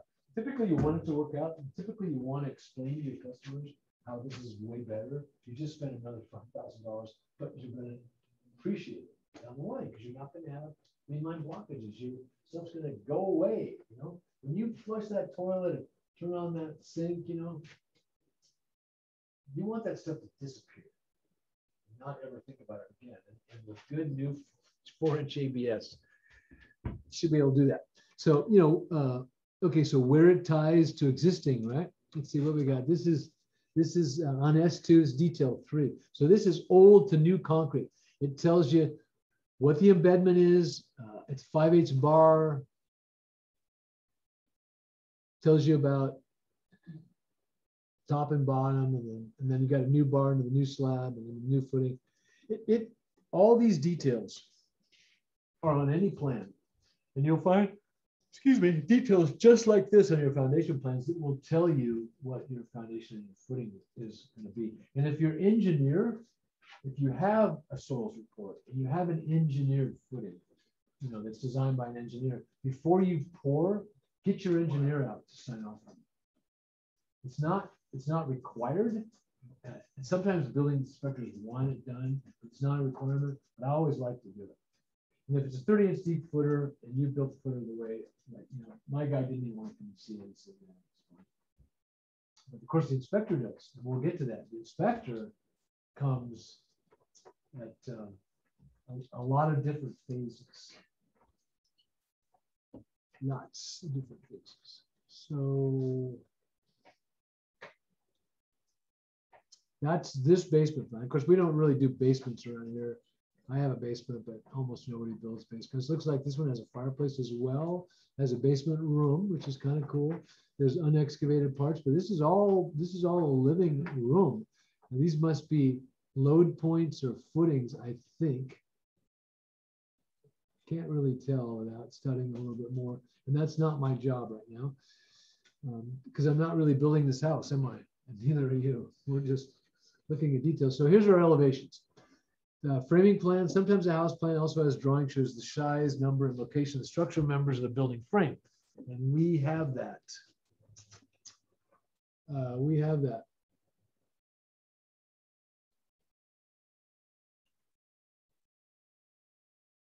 How do I get out of this? Okay. Go back. How do I get out of it? Just like that would be one way of it. What was I talking about? Elevations? No, something else.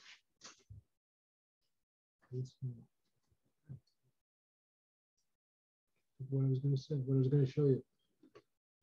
It's not up anymore. All right, let's go back. let's go back to textbook. Maybe, okay, framing plans. That's what I was going to show you. I think we got a framing set. I think it's S1. Oh, I didn't want to do that. Shit. S1, let's download it, and let's download it as a PDF. That opens up fast. That's not a framing plan, okay. This is a bunch of boilerplate. So that's another thing that you're going to see on plans. You're going to see a bunch of boilerplate. Who knows what I mean by boilerplate? Anybody? Yes. Just stock info that just gets put in. Stock info. That would be a good way to characterize boilerplate. It's just a bunch of info that they just cut and paste for every building. It may be and probably is germane to your building that you're building, but it may not be. It's just a bunch of boilerplate that's got to be in there.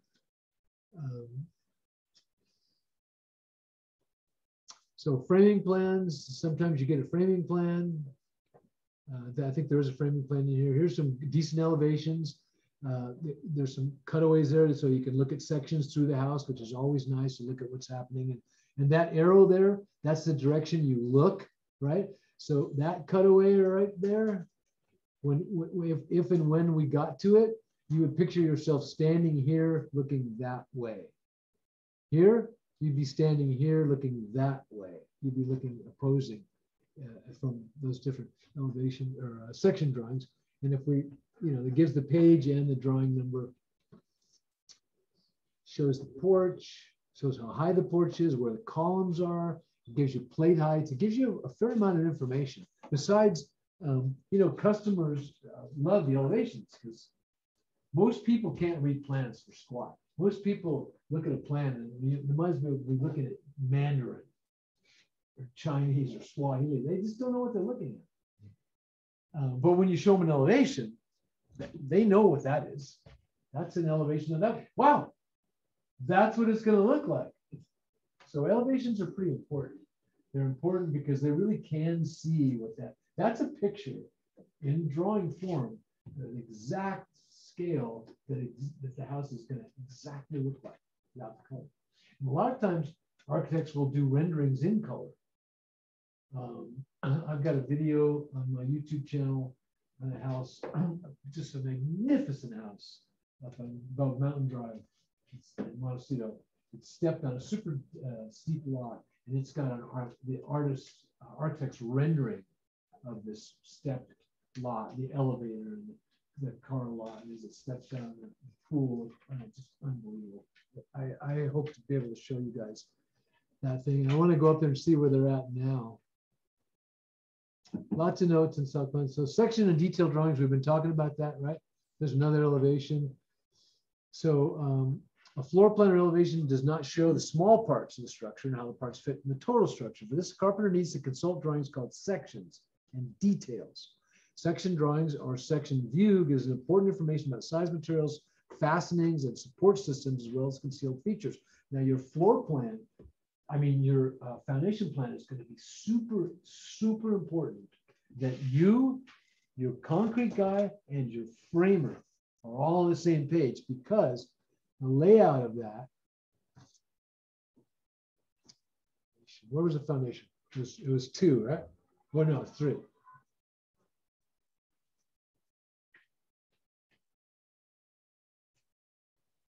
So let's see. Now, that's a framing plan. So that's a roof framing plan. That's very important too, for a variety of reasons, and not the least of which is, okay, it shows the headers, right? 4x6 header, 4x6 header. There's some sections here. It shows where straps are. Okay, so these roof framing keynotes up here.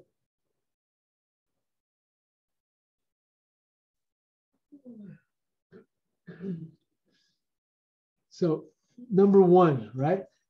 See that circle 1 right there? It's also there, right there. it relates to 1 right there. Can anybody read what that says? 4x4 post with HDU2 to foundation. Okay, so an HDU2 is a Simpson hold down. Simpson is the manufacturer. We'll talk a little bit about Simpson. Simpson basically manufactures all building hardware, straps, hold downs, hangers, all that stuff that holds framing members together.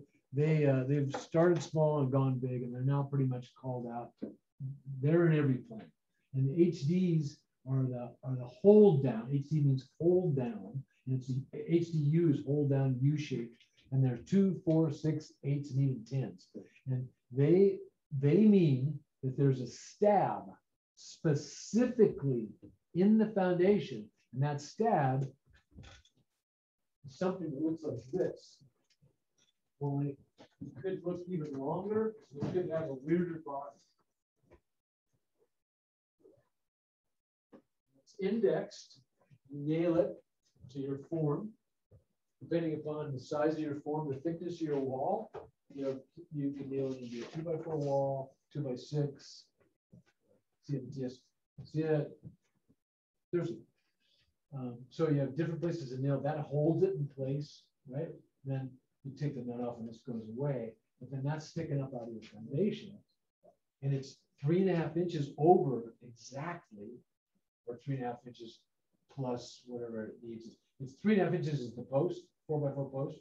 This is sticking up so that when the HD goes down, it slips right over this, and it ties the framing, because the HD has another part you don't see. This is the part that comes out of the slab, but the part that screws onto the post is completely different looking, and it gets screwed on with these particular name for the screws. They're really impact-driven screws that marry this metal piece to that framing member, and then the framing member is screwed to this piece, which is anchored in the foundation. So basically, all these HDUs, all these HDs, they're all over the place, right? 2 is what? 2 is 4x4 post with, those are HD4s, right? They're all over the place. So it's the seismic anchoring of the wood frame building to the concrete foundation, so that in an earthquake, it doesn't jump off the foundation. Yes. So is this an engineer specifying it, or is it an architect following code? No, this is all engineered. So all the S plans, all the structural plans, they're all done by the engineer. Anything that says S, architectural sheets are all numbered, 1 through 5. When we get into these guys, past 8, they say S. So if it says S, any structure, that means it's done by an engineer and signed by an engineer. So he's engineered this, and he's engineered it based on the codes. He's not just dreaming this up. I think if we put one here, right? But it's showing you in the frame pan. It's showing you where these HDs are, where the posts are. That's a double 4x4 post there. It's showing what the headers are, 4x6 header. These are 4x6 headers. Showing posts here, and it's also showing the shear too. So the shear is really important. And I think the shear is also shown on structural. Yeah. Okay. So shear is shown on S2. I think we're on S3, right? Yeah, it's right on S3. So shear's shown on S2, and if we go to S2, we're going to see the shear details. And the shear details are very important because the inspectors really look for them. So you see these diamonds? That diamond right there, that diamond right there, that diamond right there, right? All these diamonds, they're P's, right? So P3, so let's find out what P3 is. All right, here we go.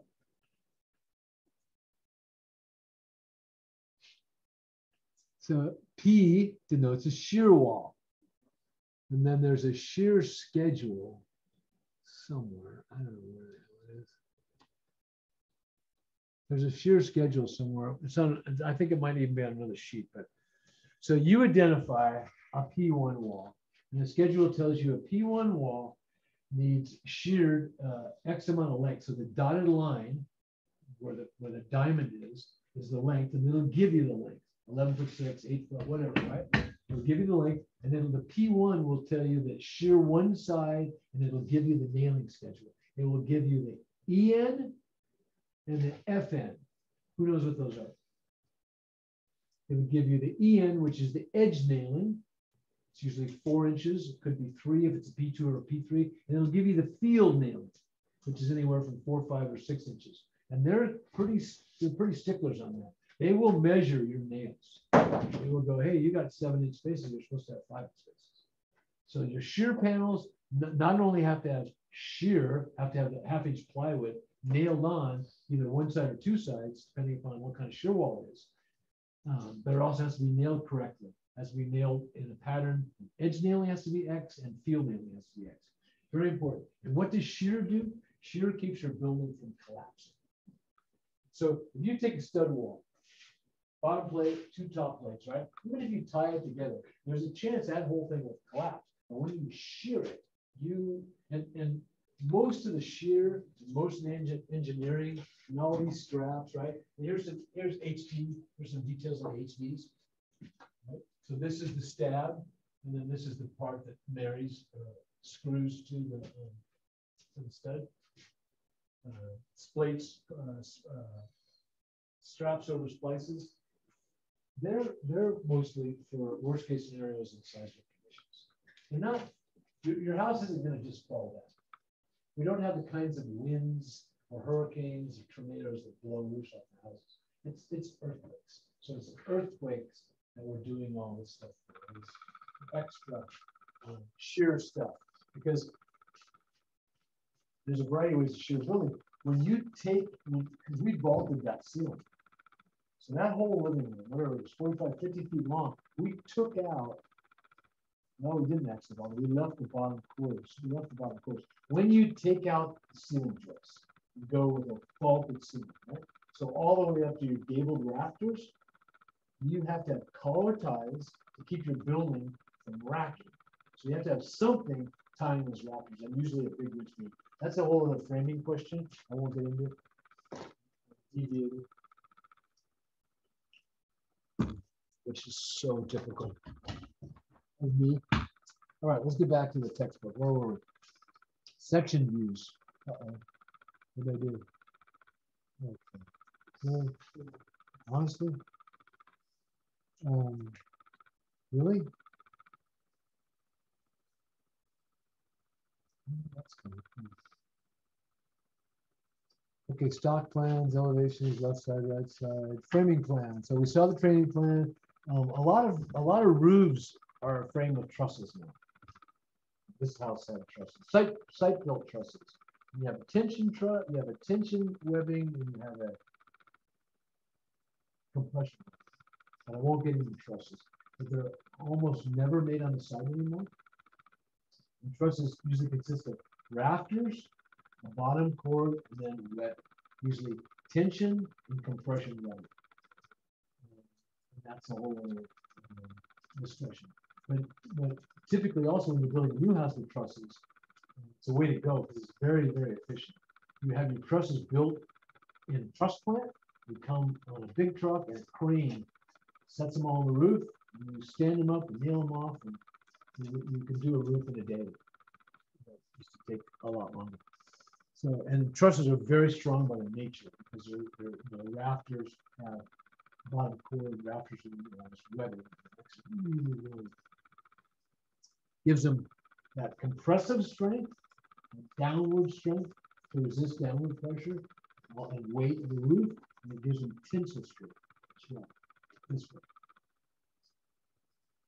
Compressive and tensile. And concrete has super good compressive strength, but really bad tensile strength. That's why we put rebar in concrete. Rebar gives concrete tensile strength. Truss plans included, openings needed for chimneys, blah, blah, blah. Okay, section and detailed drawings, sections of detailed drawings, how are we doing it? Concealed features, section view. You know what the cutaway view is like, right? You see where these cutaway views are going to be.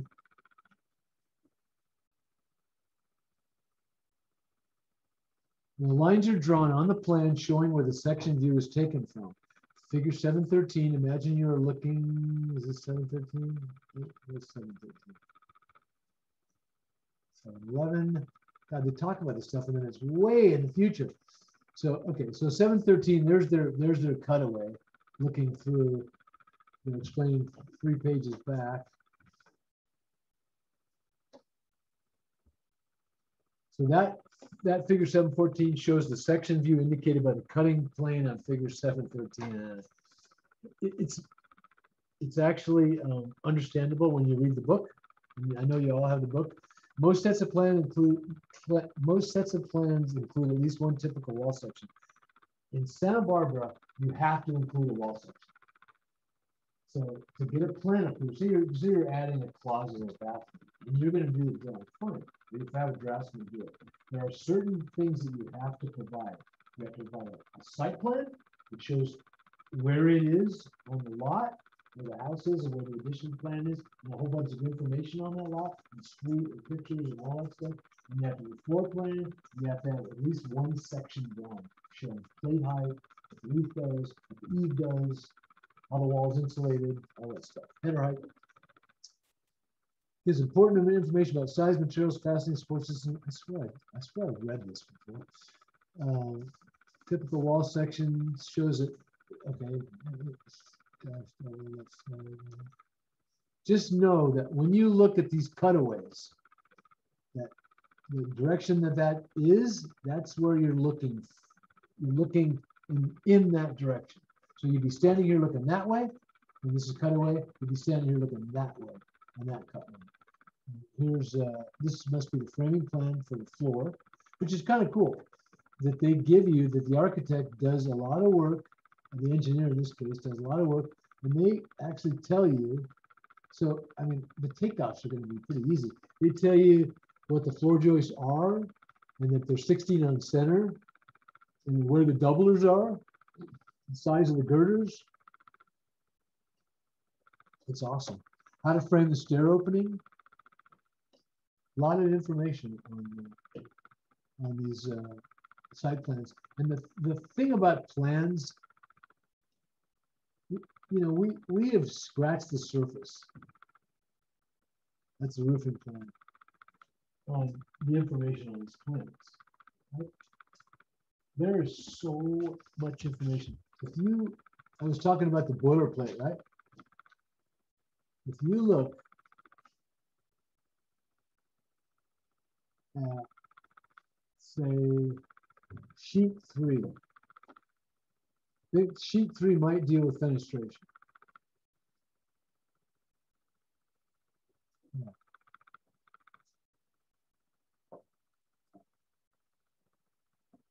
No, it doesn't like this. Okay. So this urban wildlife urban interface area, that's real. This is real to Santa Barbara. And you are expected as the builder to read every God blessed word on there. And the next page, and here's an interesting thing. All of these details, virtually every one of these details doesn't exist in the house. They're boilerplate you put on here. You see that? You know what that is? That's an eave. It's a roof eave. That's where the roof overhangs the walls and creates an eave. There's no eaves in this house. Not one eave. So it's like, you know, my guys are going, you know, the roofers and the sheet metal guys are going, well, yeah, the gutter, the eave. And I'm going, no, there's no eaves in the house. They're going, yeah, it's right. I'm going, there's no eaves on the house. So much for the plans, right? So these plans in some ways were an absolute joke. So all of this whole page is Tony just cutting and pasting this because it's got to be on a plan. And it doesn't even relate to our building. This does. We have to conform to this. We have to have fireproof vents. We have to vent the roof specifically. There's specific things about the square foot of the roof, how many square inches of venting for the attic part, and then we have the open part that we don't have to vent, the part that's basically cathedral, all kinds of stuff that you got to know, and a lot of it is in these pages. What page did I just open? Let's look at page 4.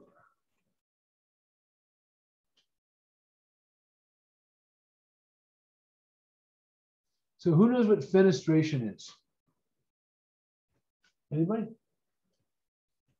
Fenestration comes from the Greek word fenestra. Fenestra means opening. Fenestration are the openings in your house, specifically the windows. We have formulas, algorithms that dictate how much glass you can have in your house based on the square footage of the walls. And if you go over that, then you have to do certain things. So if you want more glass, then we being the County of Santa Barbara, through IBC and through the Green Building Code. So we're using IBC, and then we have a bunch of green building codes in Title 24 stuff. Now, Title 24 deals with handicap, seismic, air quality, green components to building, green components to construction washout, and your site preparation. Just tons of stuff that have to do with keeping your site green, keeping your waste on your property, and having the waste materials you generate go to the proper place. All that stuff, we have to deal with all of that stuff. And then the planning stages, the architect and the engineers have to deal with all that stuff, because if you put in too many windows, they go, oh, your square footage of fenestration is over your allowable. You need to do something. So you need to beef, you need to get more of something else. You need to beef up your insulation. You need to go to 90% efficiency FAU. You need to go to an on-demand water. You need to do things that give you energy credits that offset what you took away for having too much glass. Or go triple glaze. All glass has to be double glaze, dual glaze, DG, all glass. You can't put a window in that isn't double glaze. The only way you can put a single glaze window in is if you're working in a historic building and it has single glaze, and you have to do it. If you're doing anything else, it has to be dual glaze. We are very energy conscious, and as you know, you can't build a house with gas. Natural gas is gone for now.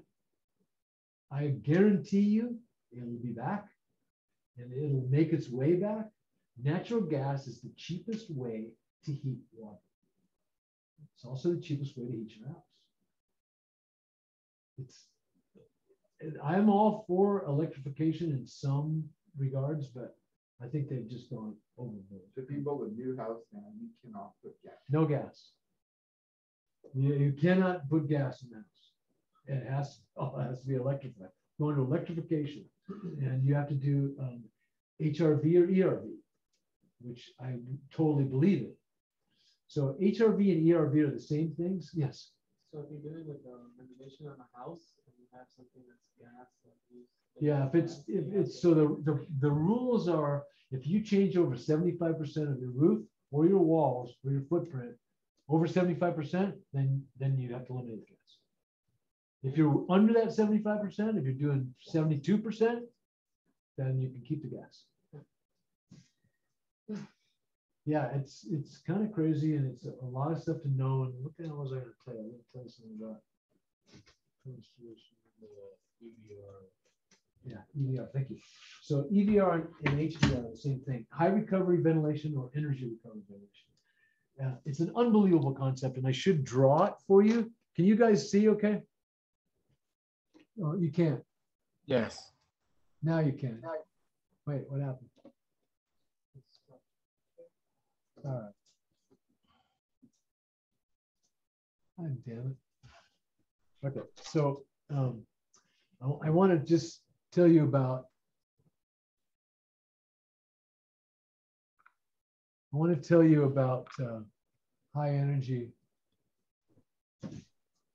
ventilation, and then we're gonna go. We're gonna whip through the book, and then we're gonna go. Eventually, we'll go. I think this is the coolest thing that the bean counters have come up with in a long time. So in high recovery ventilation, you have a house that has a basement and an attic. And let's say this house is 2 stories. And you have 2 systems. You have a system with a fan that draws air from outside in, and it filters it right here. And it puts it in various places in your house. It brings in fresh filtered air.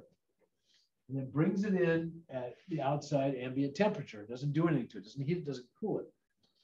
As it goes through here, before it heads into the house, it goes through a pipe. It's a minimum of 10 feet. And that pipe is shaped like this, like all pipes are, round.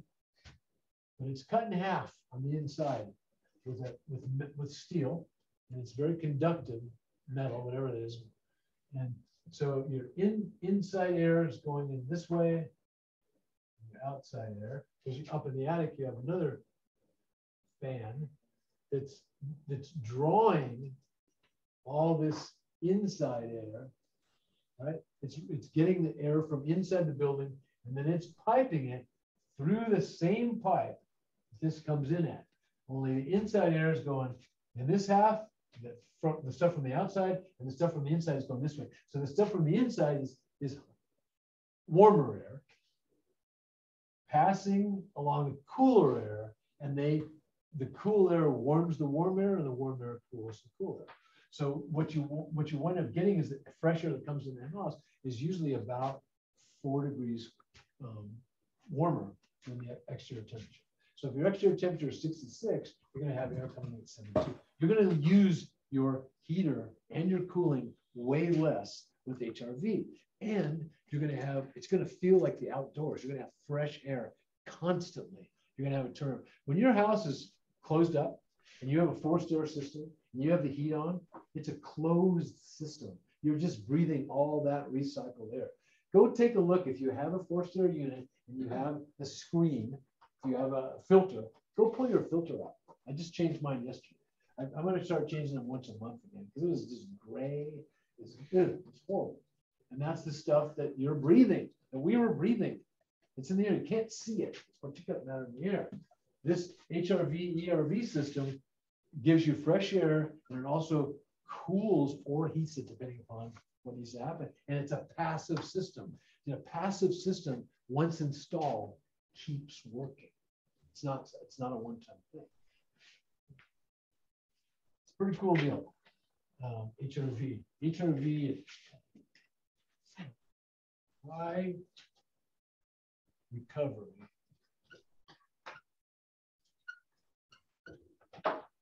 ventilation.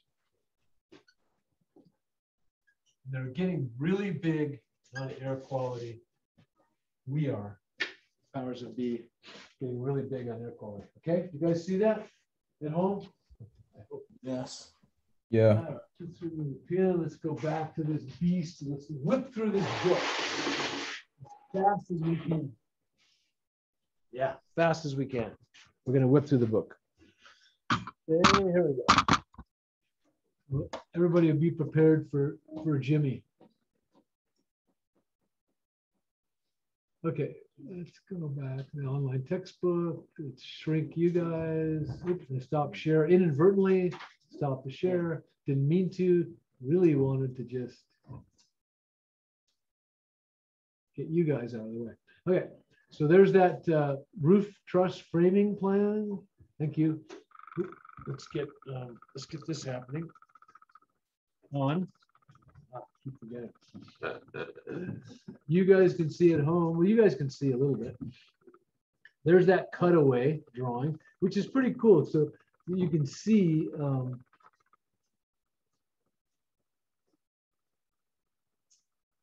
inside the house. Okay, so see this line? This is the line they're talking about. That line cuts through there, and then we're looking in that direction. So we're standing there looking at that. If that were to continue, that's a whole plan. We just saw a portion of that. That's what you see on the cut line. Okay, there's a typical wall section that you would see a lot, and it's required on a plan. It shows plate height, elevation, siding, what your roof does, what your eaves do, what your attic insulation is. There'll usually be a big detail up here that'll show you how to build the eave. I don't know where it is because we don't have the whole plan. You might have something as big as full-scale drawings on your drawing showing you the casings and the shoe and the baseboard. That's always a cool detail to have, so you know what the takeoff is. And then you can take your floor plan. You can take this baby right here. Looks like a stopwatch. You guys can't see this. Sorry. Well, okay. Looks like a stopwatch.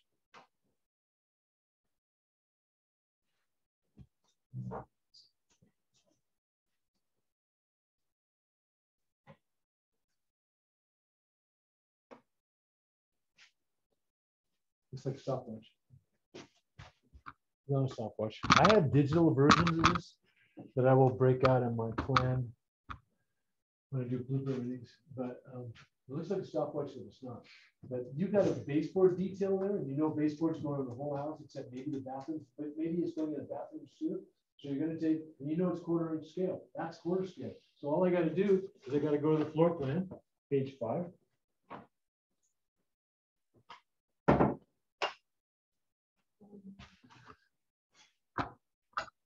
Take my handy dandy stopwatch. It's not really a stopwatch. You just start rolling it over the walls that get baseboard. I like to do all those walls first, inside the closet.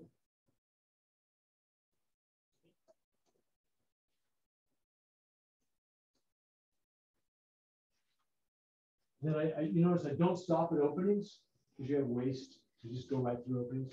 So it looks like I did that rather fast, but it looks like I need 475 feet of baseboard. See how fast I did that? What's that tool called? It's a scale. It's just a rolling scale. Now I have a digital one version of this, so I can change the scale and roll it, and it gives me a readout. And the digitized plans are big now. The guys that are doing takeoffs for a living, they're digitizing the plans, but their digitizer is going right to the computer. And so it's saying 475 feet of baseboard, then they can take, there's a value in there for the baseboard. They plug it in and X a foot to buy it, X foot to install it. It's pretty cool. And so we used to go over there.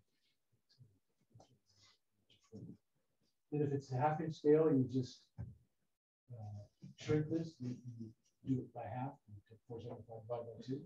If it's 1/8 inch scale, you double it. If it's 3/8 scale, you do it. Right? So you can do this kind of scale. But yeah, it's a takeoff tool. It's helped me a lot. But you can see there's a lot of work in this. If you're going to give somebody a fixed price, you've got a plan. The plan has a heck of a lot of information. So oh, we're still projecting. That's good. Okay.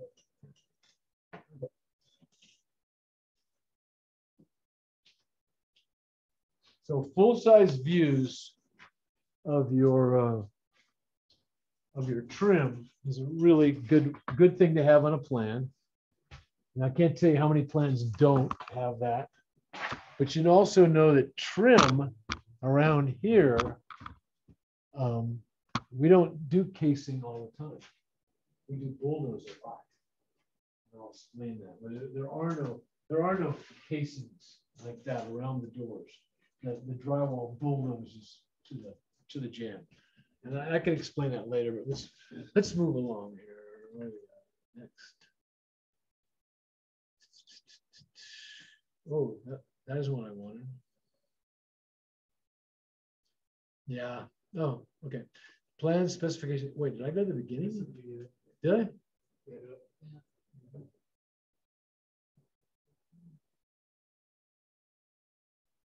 There's that roof plan. There's that section drawing. There's that section drawing. Okay. So you're going to see this a lot. You're going to see this a lot in plans because a lot of plans won't have an electrical sheet. They'll just be on the floor plan.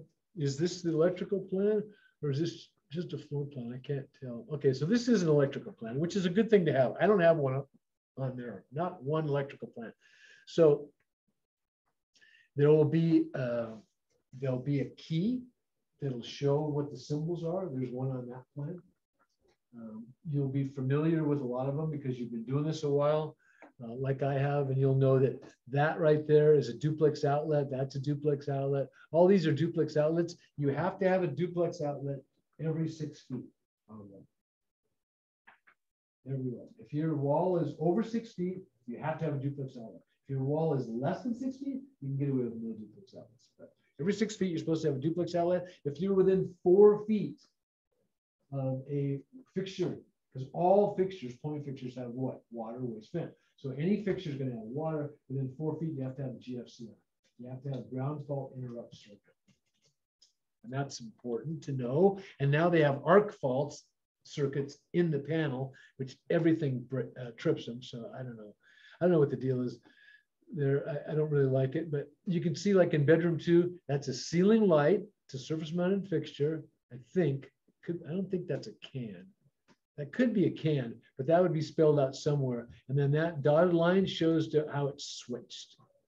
And right, see, here's a two-way switch in the living room. That switch right there, actually more than that, it switches 2 levels of the fan, probably 2 speeds of the fan. It switches on 1, 2, 3, 4 lights, and you can also switch it from this location, as well as from this location, you can also switch on the kitchen lights. So somebody has planned out where the lights go and how they're switched.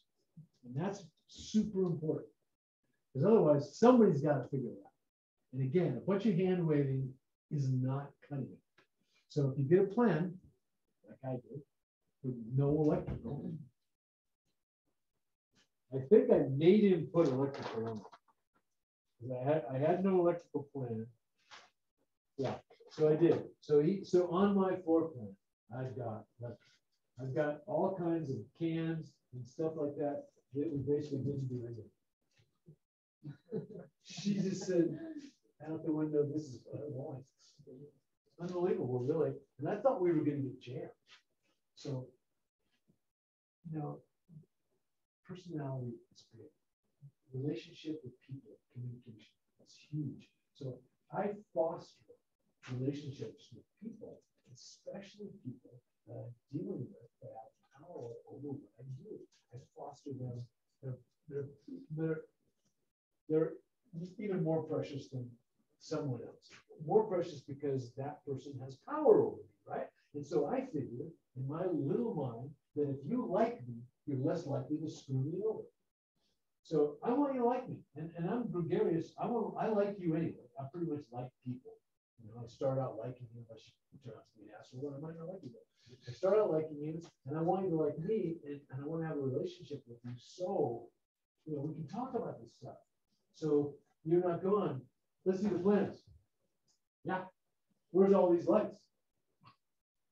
Correction. It's not like that. So he's not doing that. He's not doing that. He's not being a stickler, because he knows me, he knows how I build, and he looks at the place, and it looks done. He looks at the places that count. And he looked all the way through, and all this inspections coming up to the final. So that when I got the final inspection, I had just come in from a physical in LA. I drove in just in time to get the fire sign off and have that there for the final inspection. And he could have called me a dozen things, not the least of which is we didn't follow the light. But we had the stuff that really counted. You know, the closer on the garage door, firewall, the stuff that he talked about in subsequent prior inspections, like the fire damper supply air in the garage. It's all the stuff, and and garage access that had to be fire rated. And just, you know, the height of we had to build up grade because the height of the panel. We did all those things.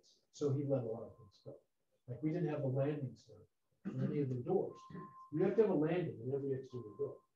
And the door to have landing has to be the minimum out, the door is wide. Period. I didn't have any landings. We're going to do them all at once, including a hot tub pad that wasn't shown on the plan. So we're going to bootleg that afterwards.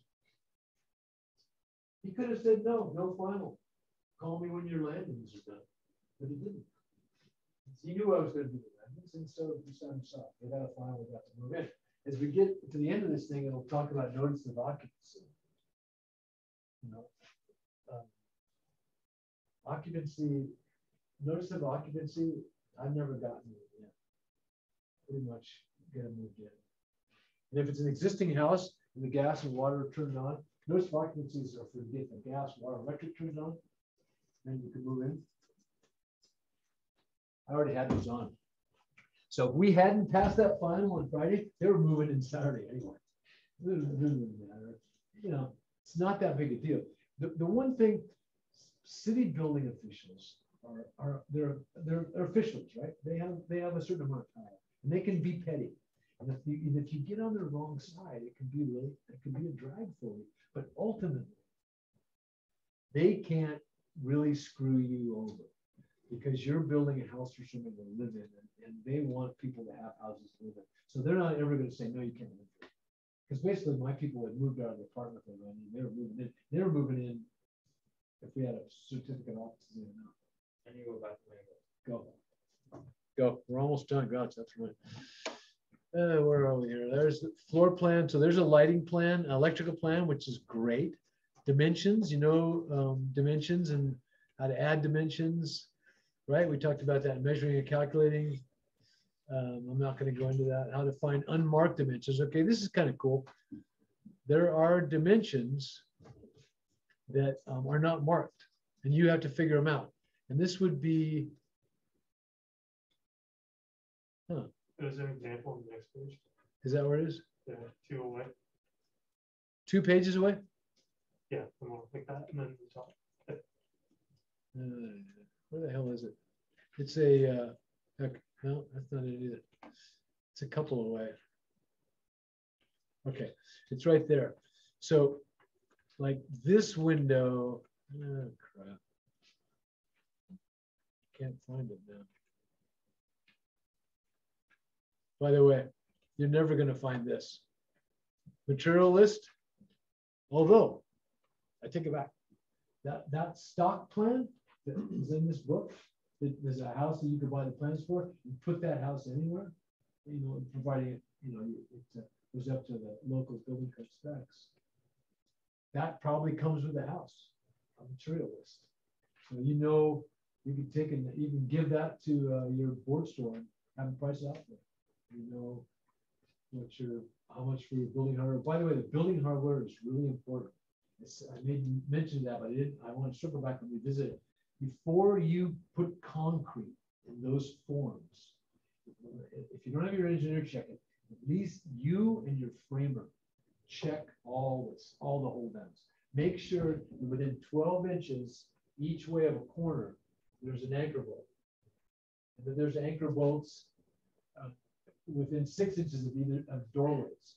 And if the hold down bolts are where they are in the plans, because if you miss them, you have to go back in there and you have to bore them. You have to have a special inspector watch it. That's the other thing. You have to hire special inspectors. And it says so in the plans. It says what has to be special inspected. The county inspector doesn't do it. You got to pay a guy to do it. So there'll be a thing on here that talks about special inspections. And I can't remember where the hell it is, but it's on here and it tells you, okay, special inspections are made a part of as follows.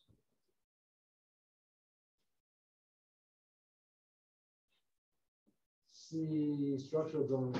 There's a list on the structural drawings. So if we look at the structural, what do you guys look at? You guys can hear it, right? And the structural drawings, you look. And there's a place for special inspections. So all this, S1, everything in S1.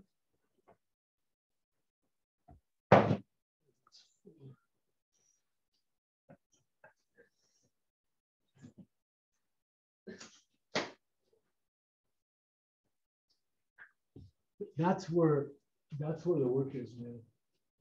In building. Is I didn't read all this stuff. There's no way, man. But you need to know what to read. And so what you need to read is right here. Well, one of the things right here.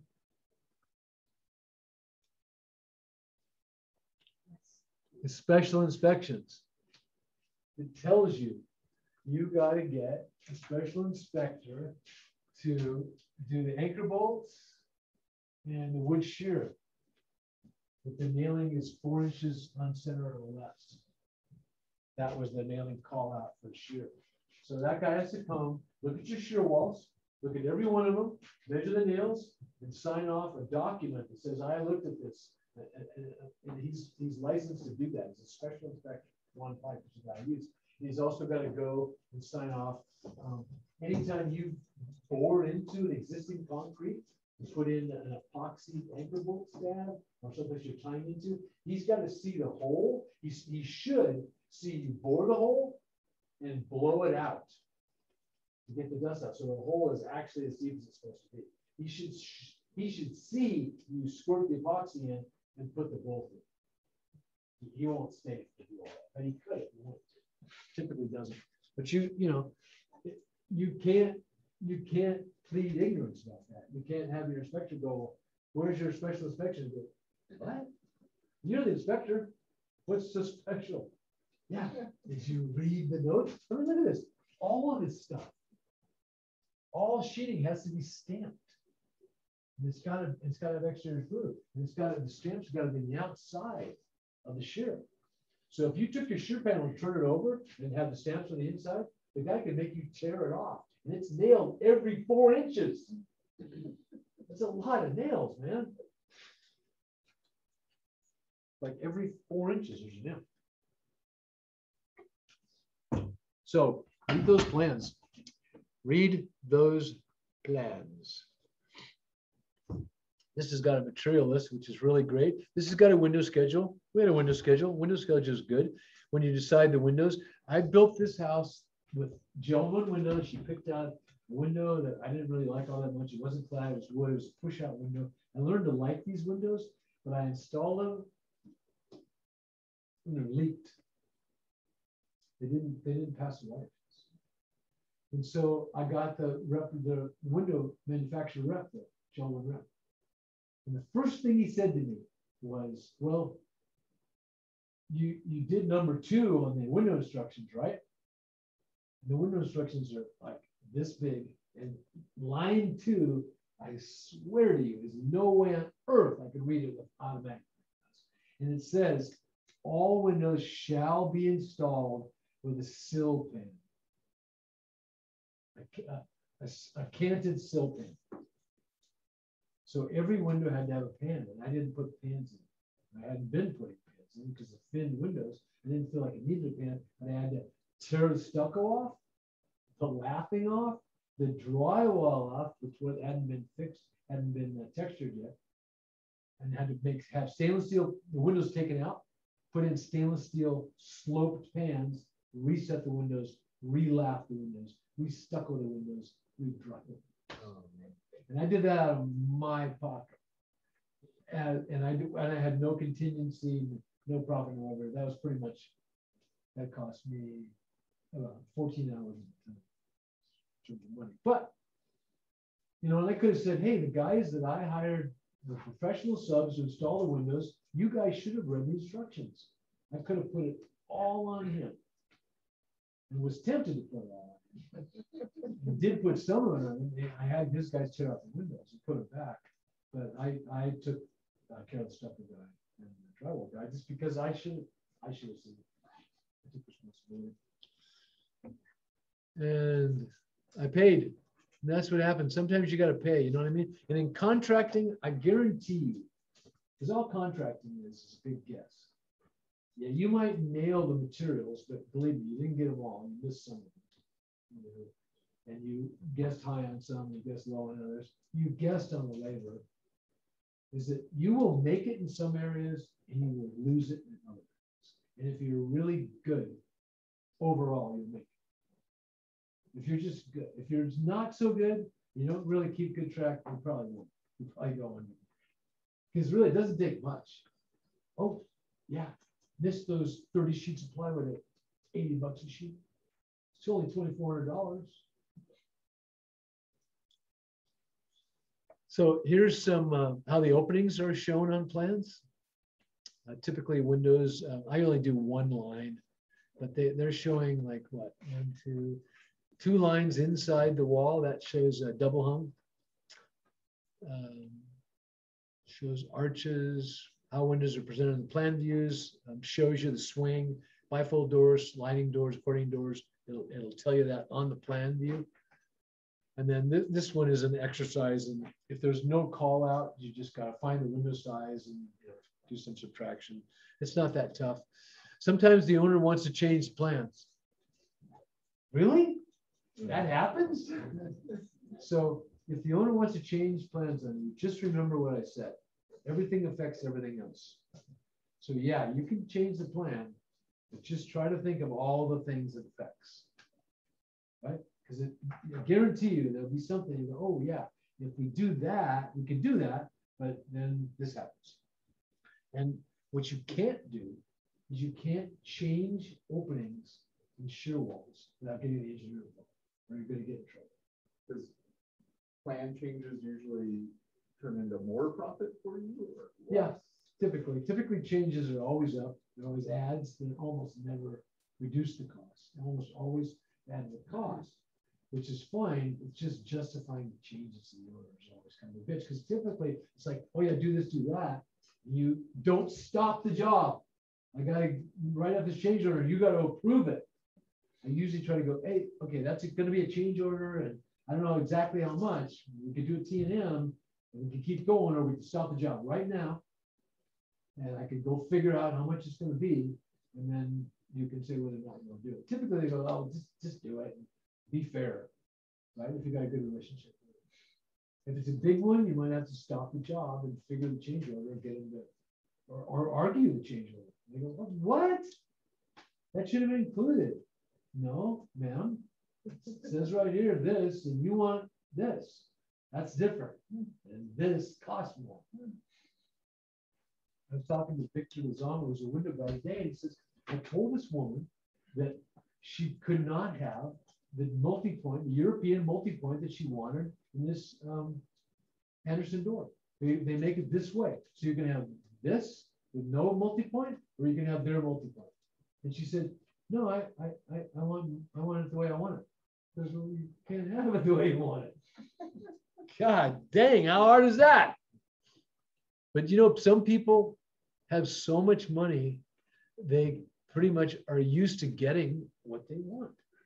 I did a job, I didn't do a job on Fernald Point, but I went and met with them, super wealthy people. They were arguing like crazy on this mahogany bathroom there and envisioning. Finally, he said, you know what? Why don't you just do this when I'm dead? And you can do what you want. He said that to me.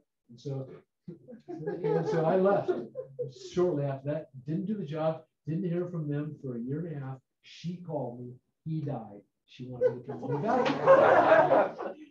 I came, and within 20 minutes, I knew I was not going to work for this woman. I was not going to be able to make her happy. Her husband obviously couldn't make her happy. She killed him, and I was not going to make her happy. She was not going to kill me. So I told her, I can't do your job. Didn't tell her right there. I left, I said, and then I, called and said, I can't do your job. And she said, she wanted to know why. And I said, I said, the truth is I don't think I can make you happy. And I'm not willing to do it and have you not be happy. And she hounded me because she was a woman that was wealthy enough. She lived in Fernald Point, so you can imagine, that's her house probably worth $50 million right now. She had all the money she ever wanted, and she was able to buy anything she wanted, but she couldn't buy me, and it just drove her nuts. I'm serious. She probably killed herself. Didn't know. I mean, I feel bad, but there's no way. I could not be bought because I'm telling you, it was a nightmare in the flesh waiting to happen. And I saw it. Thank God I saw it. So specs, you're going to have specifications. And in a real job, like a commercial job, you're going to have a spec book.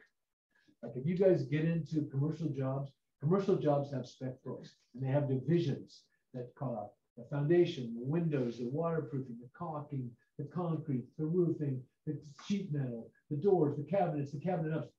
Everything in the job, you will find specification. And that's killer. It's work, but you don't have to guess it into it. You know that it's in the spec book. It's called out. And that's a cool way to work. I really like that. Carefully prepared specifications are valuable. This talks about CAD. And this is a pretty good, this is part of a spec book, right? Shows scope of work, what the rough lumber shall be, what the grounds will be, what the doors are. That's part of that's an abbreviated spec book. This talks about building codes, collection. We talked a little bit about that. Model codes. I don't know what the hell that is, but it explains it a little bit in the book. And this talks about the IBC, which I talked to you a little bit about. And building inspectors, up-to-date code. We're getting there. I think 2 more pages. And then building permits and inspections, permit cards. So submitted drawings usually include floor plan specifications, site plans, elevation drawings. Filing fee can get pretty stiff. You can languish in the building department. It's hard to get a permit these days. It's really horrible. Here's a typical permit, not ours, but there's all the stuff you got to fill out, wire size, all that jazz. This is a great. Most building inspectors are builders. Yes. Find out the best ones are. Some are trained to be building inspectors. I know a couple of females in San Maria that are great building inspectors. They just wanted to be a building inspector. They don't really have experience in the trades, but they got experience in code. And by going to job sites, they have gotten experience. So they're pretty good, you know. And you're going to have peachy inspectors. You're going to have inspectors that. There was a guy named Sam Blackwell. He always wore cowboy boots. He considered himself like a cowboy type, right? Tight jeans and cowboy boots. I want to punch this guy in the face every time I saw him because he just had this attitude like he knew it all and we knew nothing. And he called me on a header in a closet, which didn't require a header. It was a 2-0 closet. And I put a big old header in there because it was a waste piece of a header. It was a place to put it. And he started giving me guff about this header, which was oversized, not undersized. So fine, you know, give me guff if it's undersized.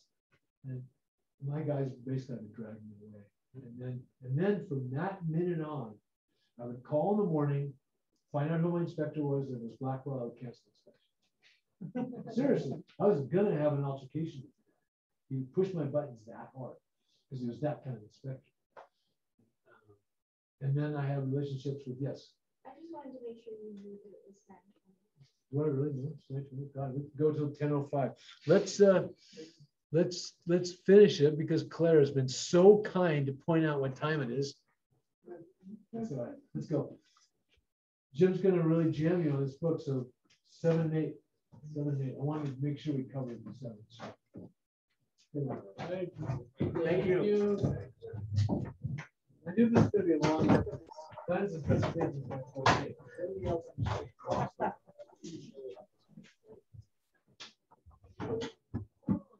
Is that the bulk of like wisdom reading class?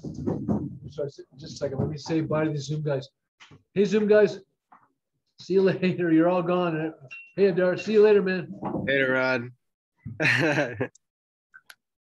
See you guys. I'll see you. Are you in my Thursday class?